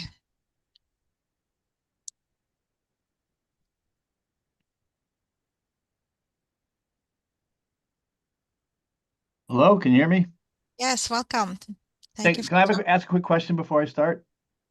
I'm an expert witness. I'm a land use and zoning lawyer, and I was hired by 3 members of the community. My presentation would take maybe 8 minutes. Can I have 8 minutes or not? No, it's this part of the meeting is limited to 3 minutes, but we do welcome written comments, so please feel free to submit that testimony. Okay, I will do an abbreviated version, submit my full written comments, and a full report next week. Okay, great. I'm ready to start. Perfect. Okay. My name is Chris Wright. I am a land use and zoning attorney. I represent 3 owners of the historic Harrison houses, 41, 39, and 37 Harrison Street. I will also provide a written report that will provide additional details to my comments. My summary is simple. The draft scope of work, the DSOW, does not comply with SEQRA rules and regulations due to its failure to disclose and review numerous adverse impacts that this project will have on my clients' homes, and therefore must be withdrawn, revised, and resubmitted, and this public review process must start anew. Otherwise, the entire EIS review process will continue to be legally infirm. The houses at 41, 39, and 37 Harrison Street are part of a 9-house L-shaped cluster that fronts on Harrison Street. The 3 houses that I represent are directly adjacent to the proposed project on 3 sides. Each house is an individual landmark that was constructed 20 years ago. Each house has its own landmark designation report. Considering the clear and obvious multiple adverse impacts this project will have on these, I quote, historical resource, end quote, per SEQRA, the DSOW simply fails to give these houses the attention they deserve for the rules and regulations that govern this process. There's no question these houses will be significantly adversely impacted by a project that will demolish buildings on all sides of these historic houses, excavate on all sides of these historic houses, construct foundations on all sides of these historic houses, construct deep foundations for a 1,000-foot tall building on all sides of these houses, all of which will take 5 to 10 years to complete, all on all sides of the historic houses. Therefore, the Landmarks Preservation Commission must be included as a, quote, involved agency, end quote, per SEQRA, and conduct a review of the adverse impacts and propose mitigation measures. As written, the DSOW is a public records as follow. Failure to include the 9 LPC destination reports as exhibits. Failure to summarize the 9 LPC destination reports as to the historical character of these houses. Failure to review available historical accounts of the 9 houses in order to detail their important place in New York City urban history. Failure to provide a site plan clearly showing the relationship between the houses and the project and the potential impacts during the demolition phase, the excavation phase, the below ground construction phase, and the above ground construction phase of construction. Failure to review and include publicly available historic soil maps detailing the unstable soil conditions below the houses. Excuse me, I'm getting some pop-ups here. Let me just get back to, okay. Oh, failure to identify and describe recorded easements located on the development site, quote, itself, which provide life-saving and structural protections to these houses, easements which the project proposes to illegally trespass on and demolish without citing any legal authority to do so, which, by the way, the applicant does not have, nor can the authority be granted by secret. These protection easements have existed for 220 years throughout the development life of the plaza. And then lastly, the LPC letter they obtained was obtained fraudulently because they did not disclose these easements to LPCC and to Landmark Preservation Commission, and therefore that letter is null and void as a matter of law. And lastly, failed to provide any legal justification to find this application as non-ULURP and therefore bypass the ULURP public review process. Thank you so much for your testimony. And we are looking forward to receiving your written testimony following the instructions on our website. You can submit that testimony. Thank you.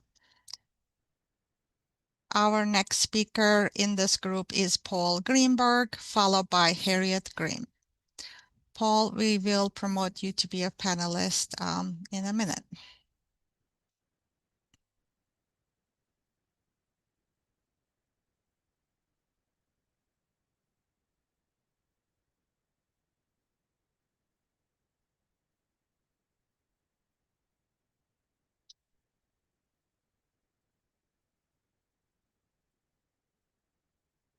We see you in the Zoom room, Paul. If you are seeing a pop-up, please accept that to be a panelist to join us to provide you your testimony.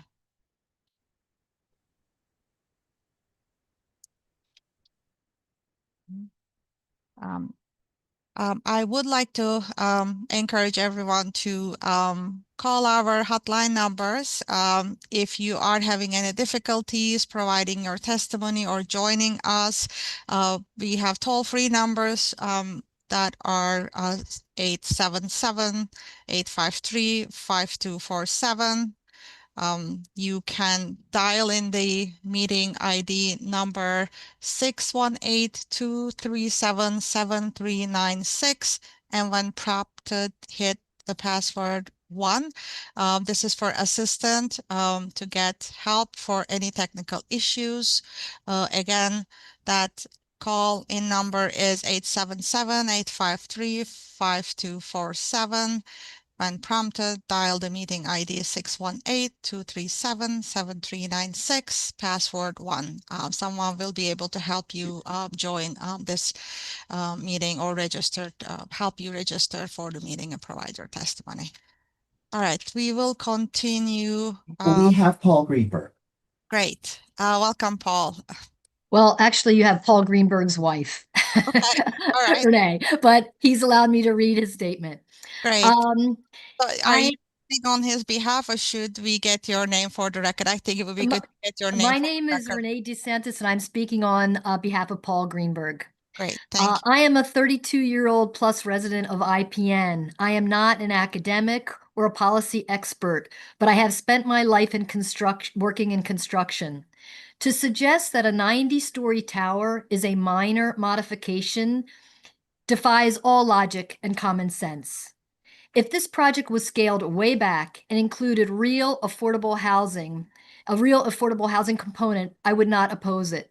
However, without the force of law to enforce the actual building of affordable housing, a developer's promise to do so is completely meaningless. That is all he has to say. Thank you very much. Thank you so much for providing his testimony on his behalf and for joining us today. All right, our next speaker in this group is Harriet Grimm, followed by Nancy Supa. Harriet, are you in the Zoom room? Yes, we will promote you to be a panelist shortly. to hear your testimony.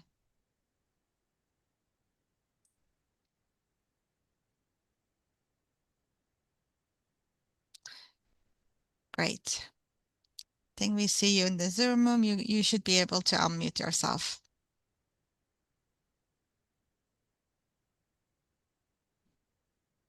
Hello. Hello. Thank you. My name is Harriet Grimm. I'm a 31-year resident of Independence Plaza. I have lived at 40 Harrison Street and currently live at 310 Greenwich Street on the 33rd floor. I am a licensed landscape architect experienced with the design considerations for rooftop and terrace amenities on low and mid-rise buildings. Today, I will address my concerns regarding impact of the proposed towers on adjacent buildings, namely wind forces and reflected sunlight. Wind forces. In working with architects and engineers for years, I have come to understand the significance of wind and negative air pressures, also called wind uplift, on roofing, roof pavers, plants, and furnishings. Years ago, we all learned of the catastrophic consequences of negative air pressure when windows were sucked out of the John Hancock building in Boston. Of course, the tower designers will take these pressures into consideration.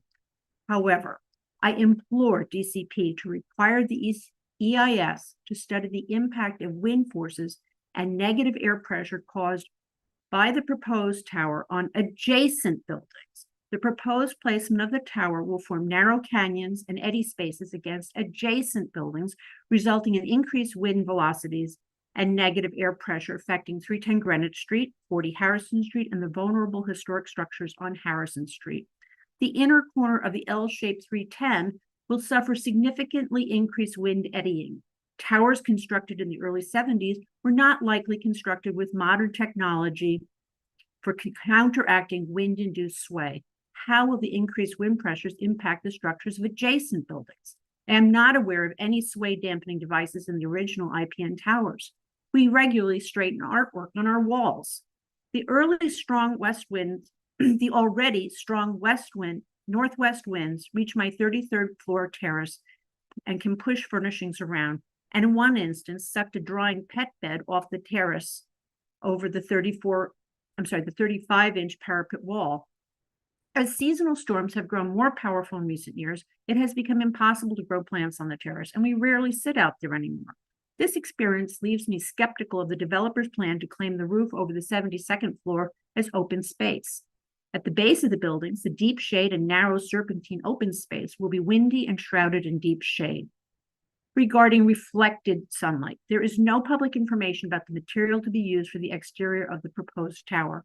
I implore that the EIS study the impact of reflective surfaces and where sunlight would be redirected and focused. Residents facing west at 310 must close their shades on the west windows to reduce heat gain at sunset. Should the proposed tower redirect and focus sunlight on north-facing windows, some of us may find ourselves living in ovens. As a side comment, I have seen bright patches of concentrated sunlight reflected off of glass buildings in New Jersey shining on the Hudson. Perhaps this is an adverse impact to wildlife. And finally, bird strike. I implore the study of proposed super tall buildings and migratory birds. I have additional safety concerns that will be included in my written comments regarding fire safety and the potential impact of 5 years of construction on those of us who were traumatized by 9/11 and the Thank you. Thank you for your testimony. I know you'll you just mentioned that you'll submit written testimony. We are looking forward to receiving that testimony. Thank you for being with us here today. Our next speaker is Nancy Sopa, followed by Tricia Joyce. Is Nancy in the Zoom room? We do not see Nancy. Is there anybody who is registered under a different name? I see Meredith James raising their hand. Can we please promote Nancy? We believe it is Nancy. Can you hear us? You should be able to unmute yourself now. Can you hear me? Yes. Okay. Can you please identify yourself for the record? Excuse me? Can you please identify yourself for the record? My cell phone, 646-72. Yourself, not your cell phone, your name, please. My name is Nancy Supa. Great, thank you so much. Great, we are ready for your testimony. Okay, my name is Nancy Supa, and I live at 310 Greenwich Street, and I have lived in Tribeca since 1975. Excuse me. First on Franklin Street and then on Greenwich Street. We raised our daughter here, as did many families in the community. I would like to speak to this committee from a personal standpoint and leave technical issues for others to discuss. Tribeca is a community based on the hard work and contributions from those who live here and call it home. We built the Little League, others built the Soccer League, Washington Market Park, the public schools, and many other things that make people want to live here. A community is not valued by how high a developer can make the rents. As far as I can see, this huge monstrosity of a tower adds nothing to the community except shadows. A building like this diminishes the beauty of our historic neighborhood. There would be value to the community if it contained a fair percentage of truly affordable housing, but there has been no guarantee of affordable permanent housing in the building. In fact, affordable housing is being eliminated by the destruction of the IPN townhouses, and also a school, PS 150, was eliminated. I assume Vornado and IP mortgage borrower had this construction in mind when they forced the school out. But affordable housing can be built into a more appropriate construction for the neighborhood. Why do we need one of the tallest buildings in the city in a residential neighborhood? And how does that benefit the community? And if Vornado builds this luxury tower and then makes some affordable housing elsewhere, how does that benefit the community? No, we need affordable housing here and now in a reasonably sized construction. We who have lived in Tribeca for many years have faced much trauma. 9/11 was brutally painful and traumatic for us and our neighbors. My husband suffers severe disabling cancer and lung disease from this, and now requires oxygen to take even a few steps. If the garage is eliminated and there is no parking in the building, it would be almost impossible for him to manage. If the senior center is moved, it would eliminate his ability to attend the classes that he loves so much. How would Vornado protect air quality during such a massive construction project? For us personally, this project would be devastating. And what would we get for this? A wealthy transient population that will eventually move on to buy elsewhere. As far as I can see, this is a no-win situation for everyone except Vornado and IP mortgage borrowers. Thank you so much for your testimony and for being here with us today. We see Diane Lapson is back in the Zoom room. We would like to promote her to provide her testimony next.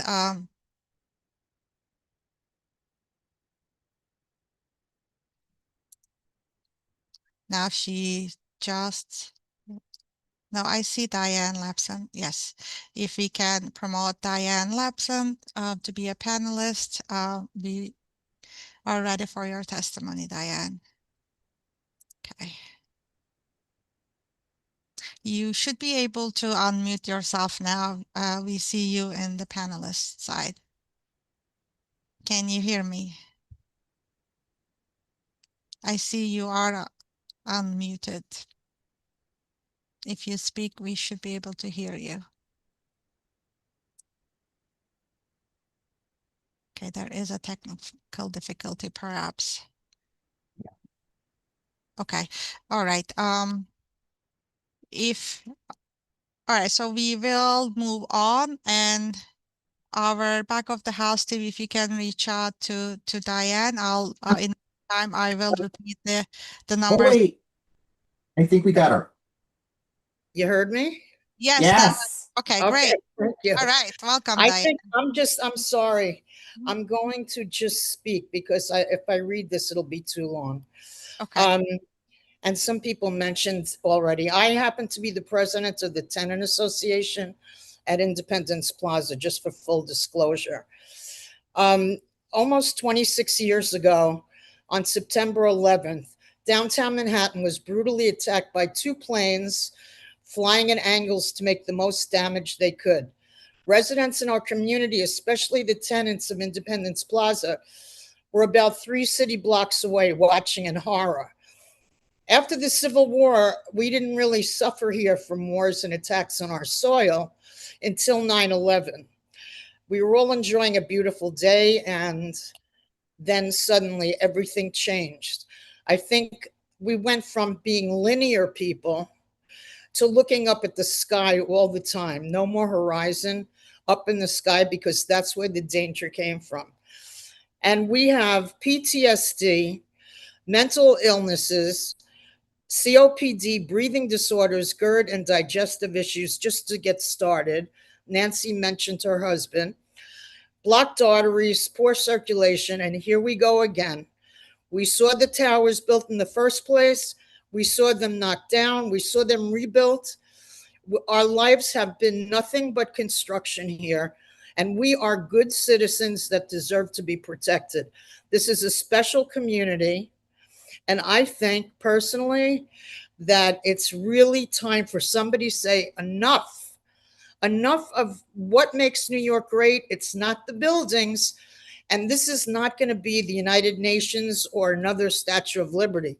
This is just a residential building that will stick out like a sore thumb. It will also stick up like a target, just like the World Trade Center did originally. And here we are, the people who built the community, having to go through this for no good purpose of our own. We're not going to benefit at all. And it's a very self-centered practice that really has to do with development instead of New York as a whole, as a big, beautiful city filled with the people who created this famous city that we have, maybe the most famous in the world. I feel like at this point, someone has to have the guts to say, stop, no more. Just because there's no room to build buildings the way it should be built, that doesn't mean we allow these skinny, tall, dangerous buildings to go up.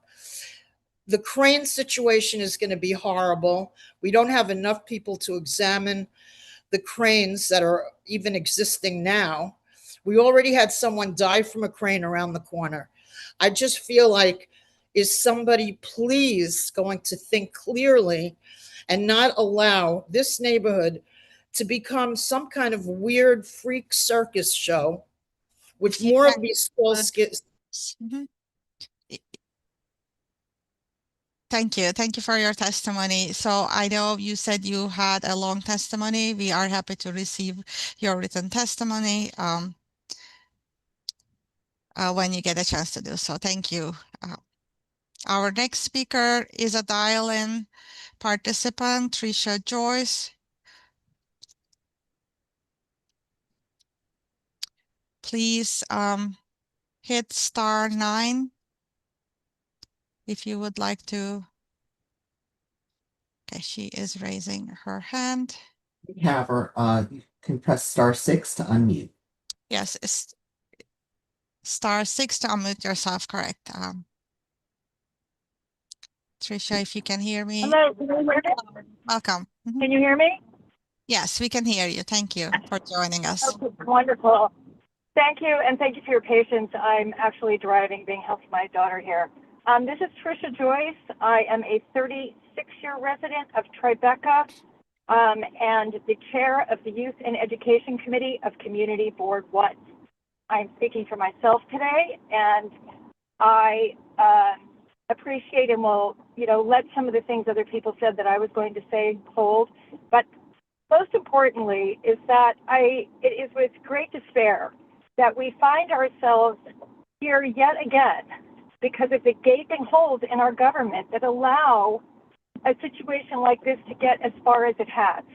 It would take only 15 minutes for someone with any logic to put their boots on the ground in this location and understand the preposterous nature of this proposal. I actually marvel at the fact that it is directly adjacent to our most vulnerable people in our entire community. If there would be one place where you wouldn't want to do something like this, it is right there. We have the only park for our youngest children right underneath it. You have older people, you have the townhouses, the federal townhouses, which people have said before, directly underneath it to the north.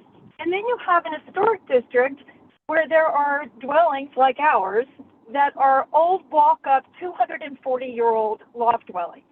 When directly south of us, you have a district that is brand new, modern, and shiny that is better set up for it, along with a million other places. So I have to say, after being at so many of these hearings over my 18 years on the community board, the one hope I have that this situation can generate is that someone will step forward and make sure that these little lots that somehow fall outside of ULURP have a process in place so that we don't have to gather for 25 hours over 2.5 years to fight something that is so obviously inappropriate for this location. All the reasons, the shadows, the park, everything that people have mentioned, if you go there, you will see it. We are not against development. We are in favor of common sense development, which right now has to be affordable housing. We are dead last in Manhattan for affordable housing. We have more luxury housing per square foot than any other place in the city. And it's time to stop this madness and get some representation to move this legislation forward so that we don't have to all come and tell the city and developers why this is not appropriate here. You know, Vornado and Stellar Management do have a track record, and it is for a lack of transparency, neglect, and, you know, the fact that they've decreased the affordable housing and that is their goal in their very own buildings gives us enough information about how they will handle the responsibility of something this size. Thank you. Thank you so much for being here and for your testimony. Our next speaker is Lynn Hansel Perkins, followed by Jeffrey Korn. We do have two Lynn's. Okay, I see your hand is up. If you can promote Lynn to be a panelist. After Lynn, our next speaker is Jeffrey Korn, followed by Nicole Barthelmy.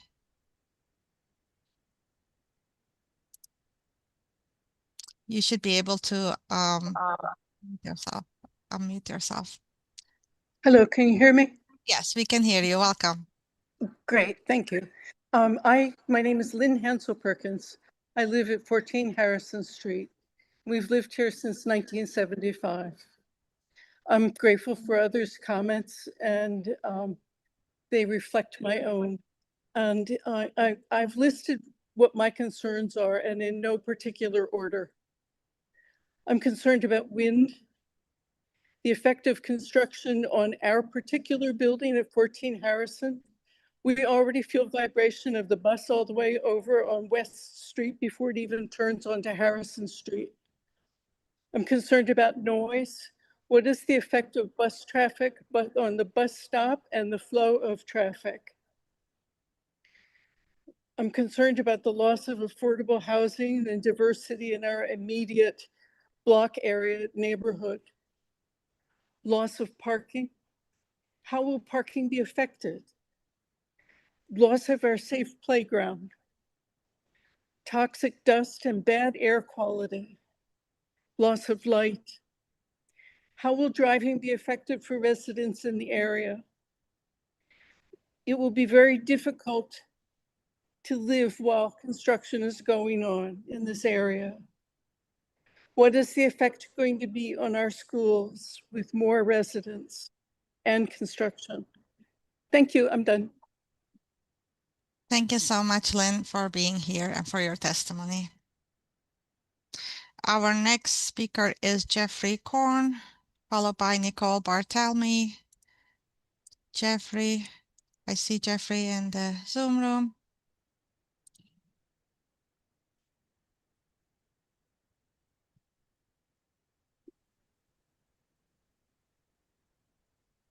Okay, can you hear me? Yes, welcome. Okay. Hi, good afternoon, members of the TCP and neighbors. My name is Jeffrey Cord, and I live at 39 Harrison Street. It's one of the historic 19th century Harrison Street row houses. And I'm here today because the filed documents don't really address the existential threat this project poses to the historical properties. You've heard this from others before as well. These buildings are more than just architectural artifacts. They're homes to families with young children like mine, and they stand as a prime example of the heritage the Landmarks Preservation Commission was created to protect. The applicant's own filings project a grueling 48-month construction period and 6-month demo, many years of work. And let's be clear, the subjecting families to years of massive excavation, heavy machinery, presence of asbestos and other dangerous particles, and deep foundation work just feet from these old townhouses will make the homes unlivable, effectively displacing us. Given the scale and the soil conditions, the vibrations alone threaten to permanently damage or destroy these landmarks. A couple of years ago, there was an earthquake in New Jersey. Most people either didn't notice it or thought it was a truck going by, but the walls in our house cracked, and it's not hard to imagine that the damage that will be done with a construction site just feet away. It's going to be far worse than that. 1,000-foot tower in this footprint threatens to directly violate explicit restrictions that are in the deed, specifically easements protecting light and air and emergency vehicle access. A thorough and adequate evaluation of the impacts would almost certainly render this project infeasible.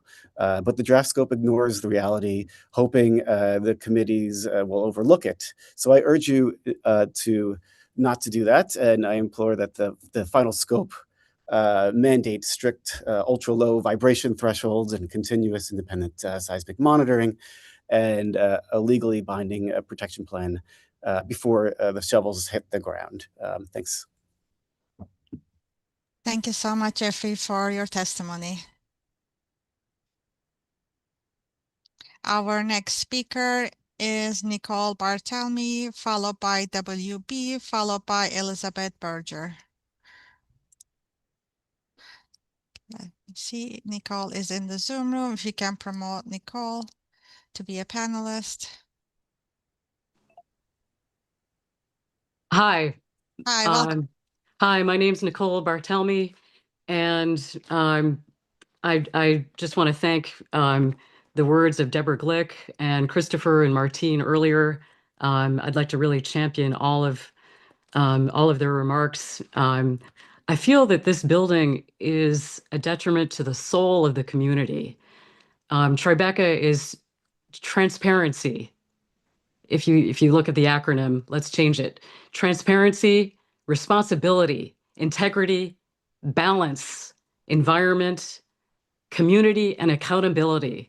This developer represents none of these things. If you've been listening to the last of all these testimonies, their plans don't represent the actuality of their vision. This building is 2.5 times taller than the residential buildings that are there. 1.5 times is still too much. The shadows, the wind, all of the things that have been mentioned. I just, as another neighbor said, this building really needs to just stop. It needs not to be happen. There are other places to put this building. But I also want to mention that, buildings do go through, I'm sure there will be trade-offs and developer exactions or mitigation measures.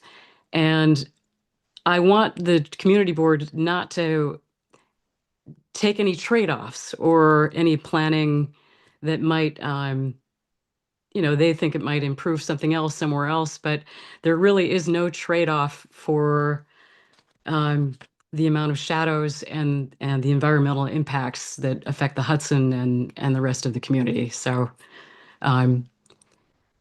it's the kind of project that deserves a sit-in to protect the neighborhood. Thank you. Thank you so much, Nicole, for being here and for your testimony. Our next speaker here is WB, followed by Elizabeth Berger, followed by Joy Oriel. WB, is there anybody who identifies as WB that is in the Zoom room registered under a different name? Please raise your hand if so.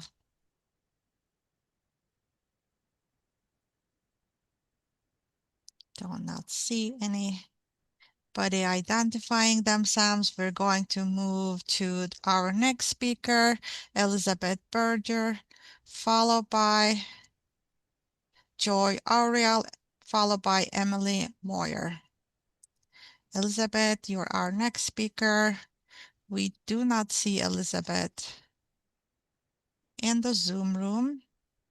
Is there anybody who is registered under a different name that is in the Zoom room? If you can raise your hand, please. Okay. All right, our next speaker is Joy Auriel. Please feel free to correct me if I am mispronouncing your name. Followed by Emily Moyer, followed by Charles Komanov. Joy, you're our next speaker. We will promote you to be a panelist in a second.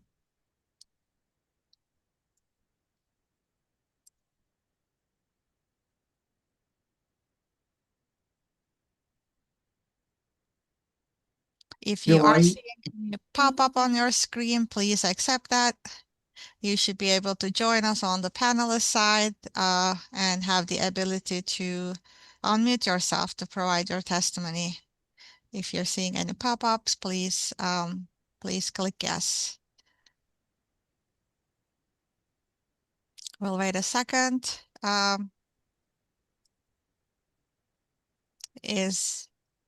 Joy, I'll give you the ability just to turn your mic on.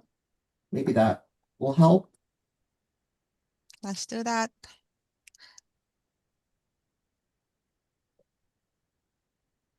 All right. I think there may be a technical difficulty where she stepped away. All right, so let's move on and we'll come back to the members of the public who we have skipped later as well. Emily Moyer is our next speaker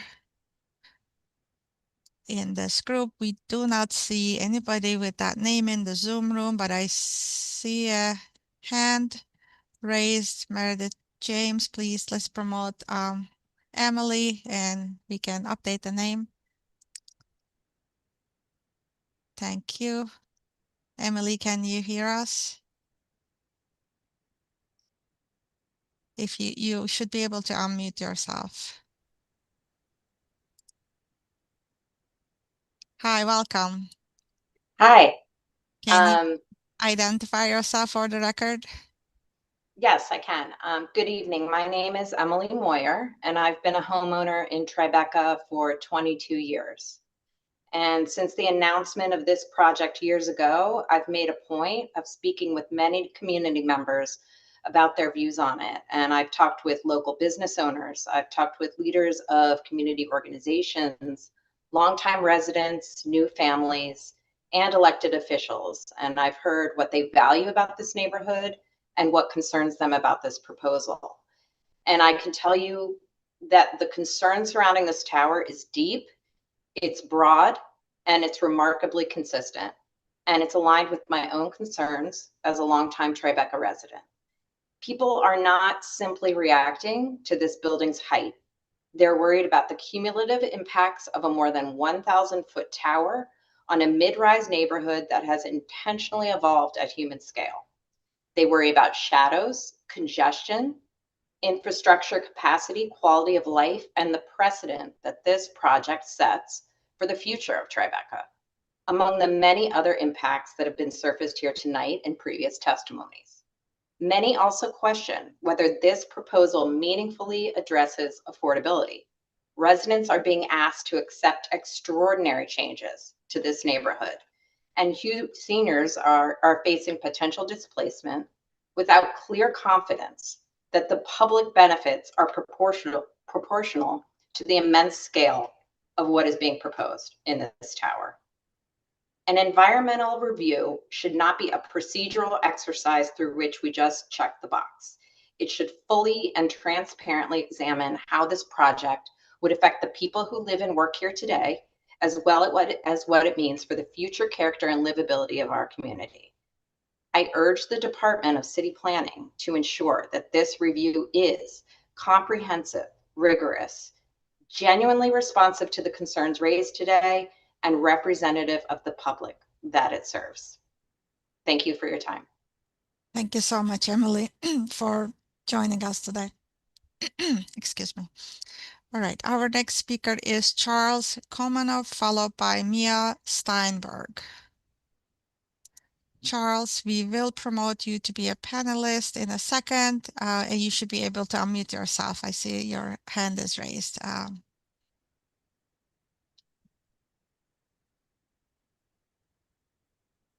Welcome, can you hear me? You should be able to unmute yourself now. Yes, may I begin? Sure, welcome. Thanks for being here. Thank you. I have lived since 1994 on Duane Street near Greenwich Street. My kids attended PS 150 within Independence Plaza. My bedroom is less than 300 feet from the site of the proposed new tower. Nevertheless, I support and look forward to its construction and its integration into the fabric of Tribeca for three somewhat interconnected reasons. First, increasing New York's housing supply will help lower rents for all. It's Econ 101. Adding supply lowers prices. We've seen it in Austin, Texas, and in Minneapolis, St. Paul, Minnesota. We've also seen its mirror image over the past 18 months in New York City, with congestion pricing reducing vehicle volumes by raising the price to drive into lower Manhattan.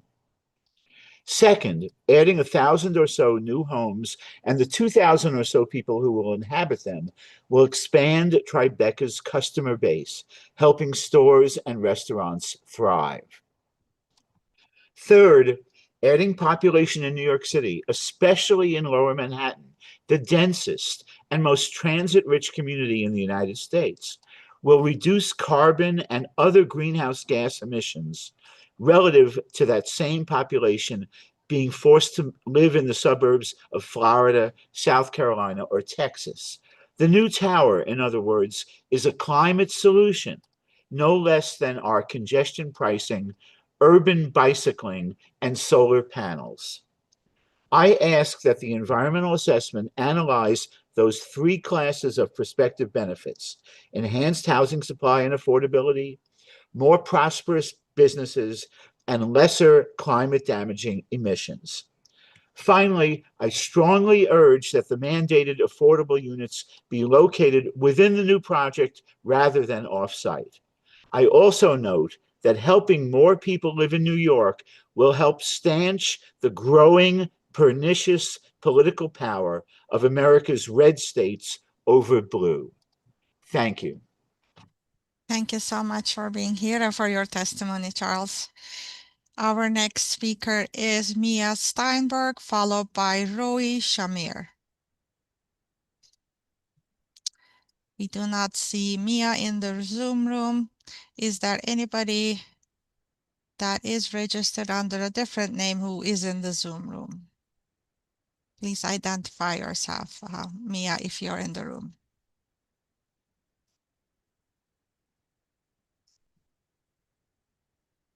Do not see anybody raising their hands.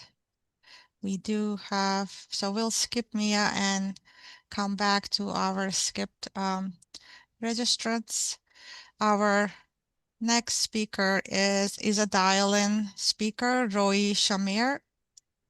Please hit *6 to unmute yourself. I see your phone number ending 0346.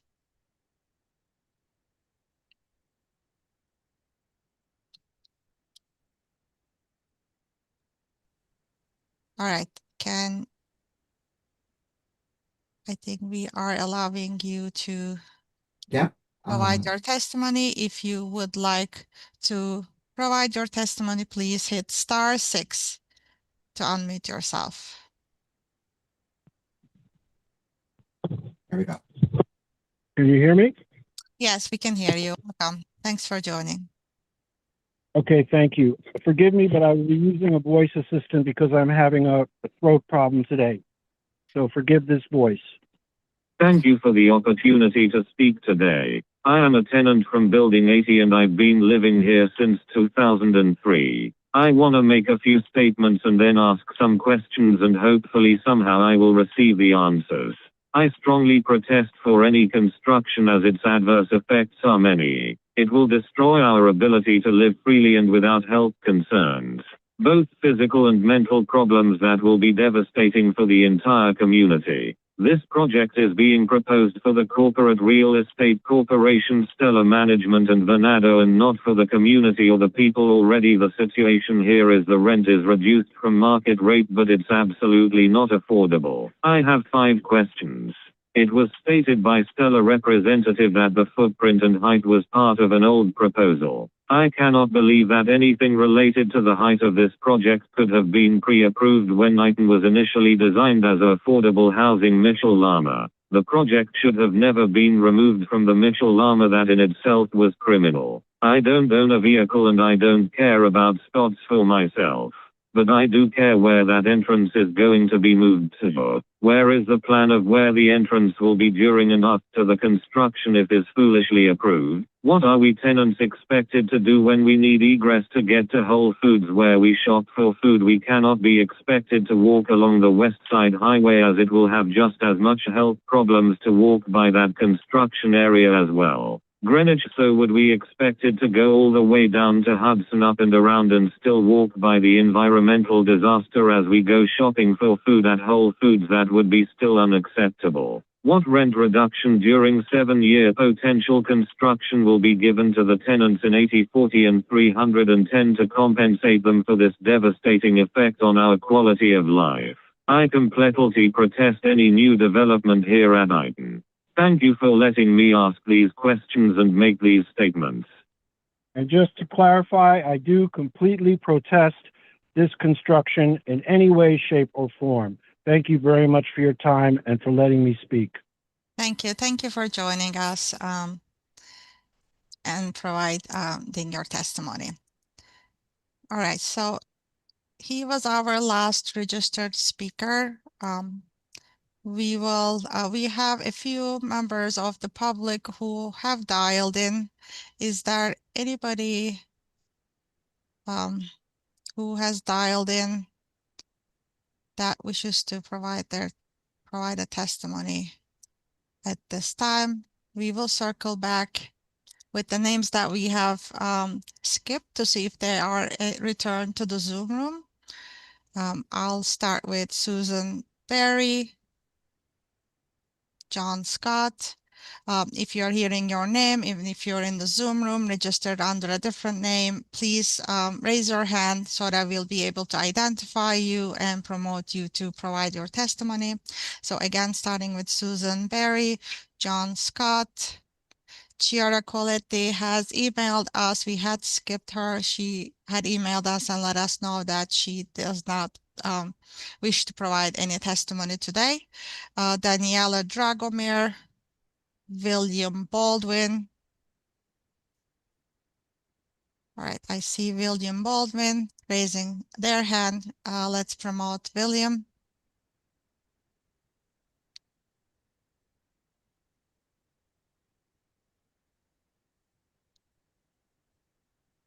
Hello, you should be able to unmute yourself.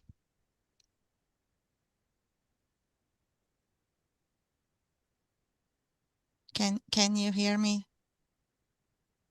I see the microphone is on. Yeah.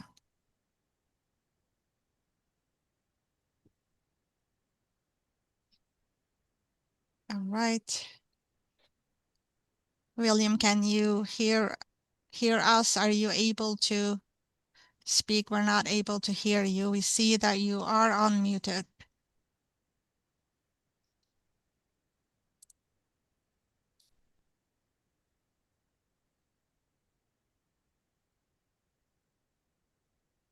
Okay, think we are having a technical difficulty. Can the back of the house team reach out to the phone number he has provided to see if he needs help with registration, maybe dialing in?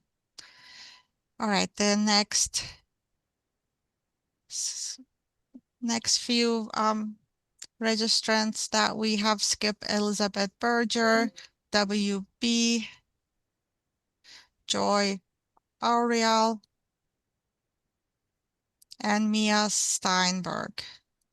If you are in the Zoom room and would like to provide testimony, please raise your hand. I see William Baldwin. I'll give him the Raising their ability to hand. talk. Yeah. Okay, let's do that. See if this works this time, hopefully. William, you should be able to turn on your microphone.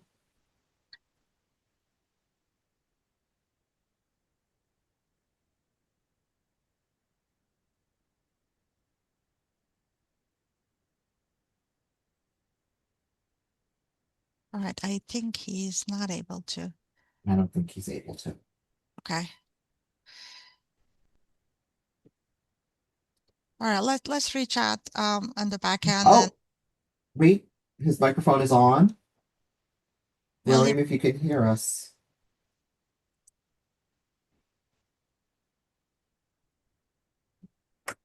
I think there might be a problem at his end. okay. All right, let me go through the list again, starting with Susan Berry, John Scott, Daniela Dragomir,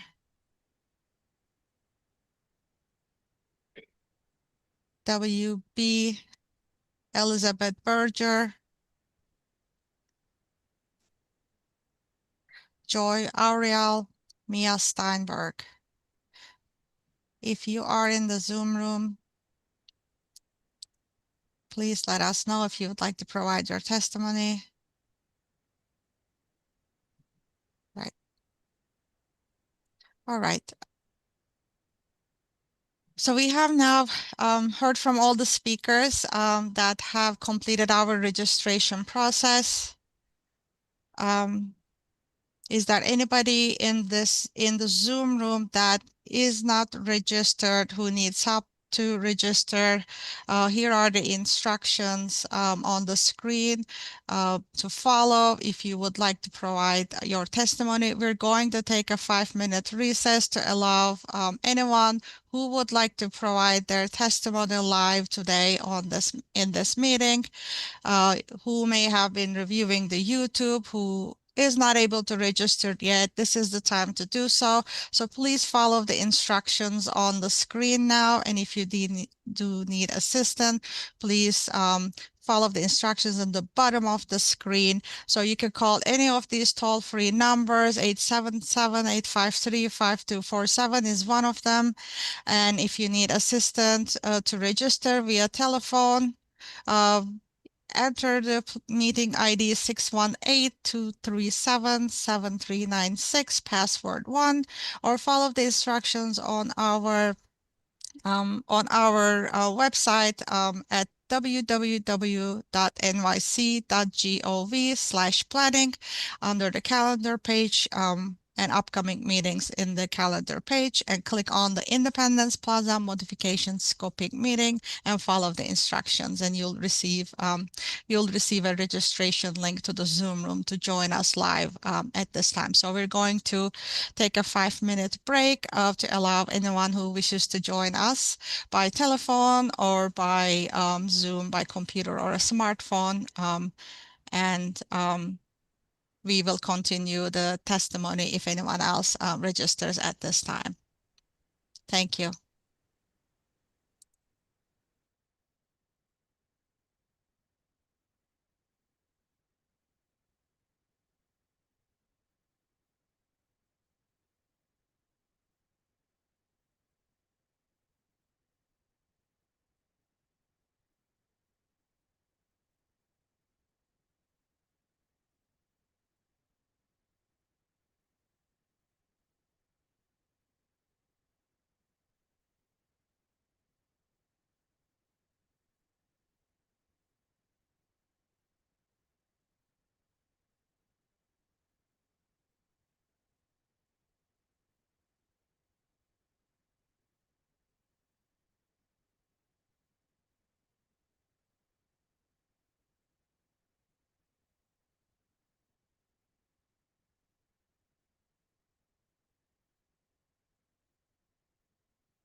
Good afternoon and welcome back. You are tuning into the remote public scoping meeting for the Independence Plaza modifications proposal. For the record, this proposal seeker City Environmental Quality Review or seeker number is 26 DCP 143M. My name is Evren Ülker-Kacar. I am the Deputy Director for New York City Department of City Planning's Environmental Assessment and Review Division. We are currently on part 3 of this public scoping meeting, where members of the public are invited to speak up to 3 minutes. We were on a brief recess to allow anyone who may not have had the opportunity to register to speak at the beginning of the meeting to do so if they are willing to provide their testimony today. At this time, we have not received any additional speakers on our that completed our registration process, or no one else has indicated that they wish to provide their testimony at this time. Is there anyone in the Zoom room who would like to provide their testimony at this time that did not get a chance to do so? We are only accepting comments from members of the public who have not yet had a chance to provide public testimony. Everyone else who had provided their testimony, please feel free to also submit your written testimony on this matter. I see Meredith, one of the Meredith Jameses raised their hand. Let's see if we can promote Meredith and see how they identify themselves. Maybe it's one of the registrants that we skipped. I see. Don't see them on the panelist side yet. Can we promote Meredith? If there is a difficulty, maybe let's allow them to speak. To the person who has their hand raised, I've given you the ability to turn on your microphone. Can you hear us, and are you able to speak? Their microphone is on. Yes, I see you are unmuted. Went back to mute. Okay. Right, so all right, let's try it one more time. Are you able to unmute yourself?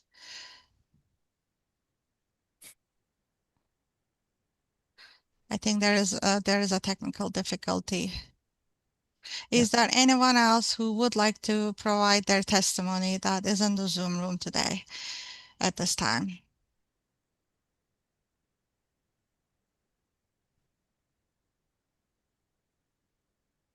So if no one else wishes to speak at this time, we will move ahead and close the public scoping meeting.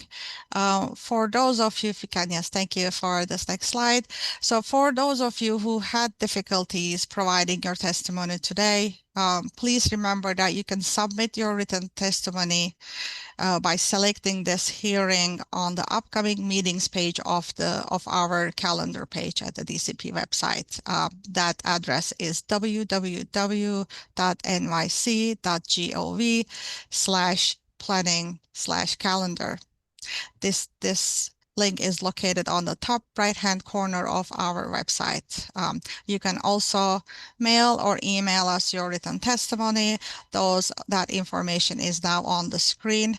We accept mails to New York City Department of City Planning, Environmental Assessment and Review Division. Attention to myself, Evren Ülker-Kacar.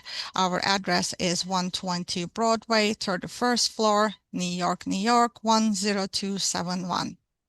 And we also accept the written comments via email that is specifically created for this proposal. That email address is 26dcp143m_dl@planning.nyc.gov.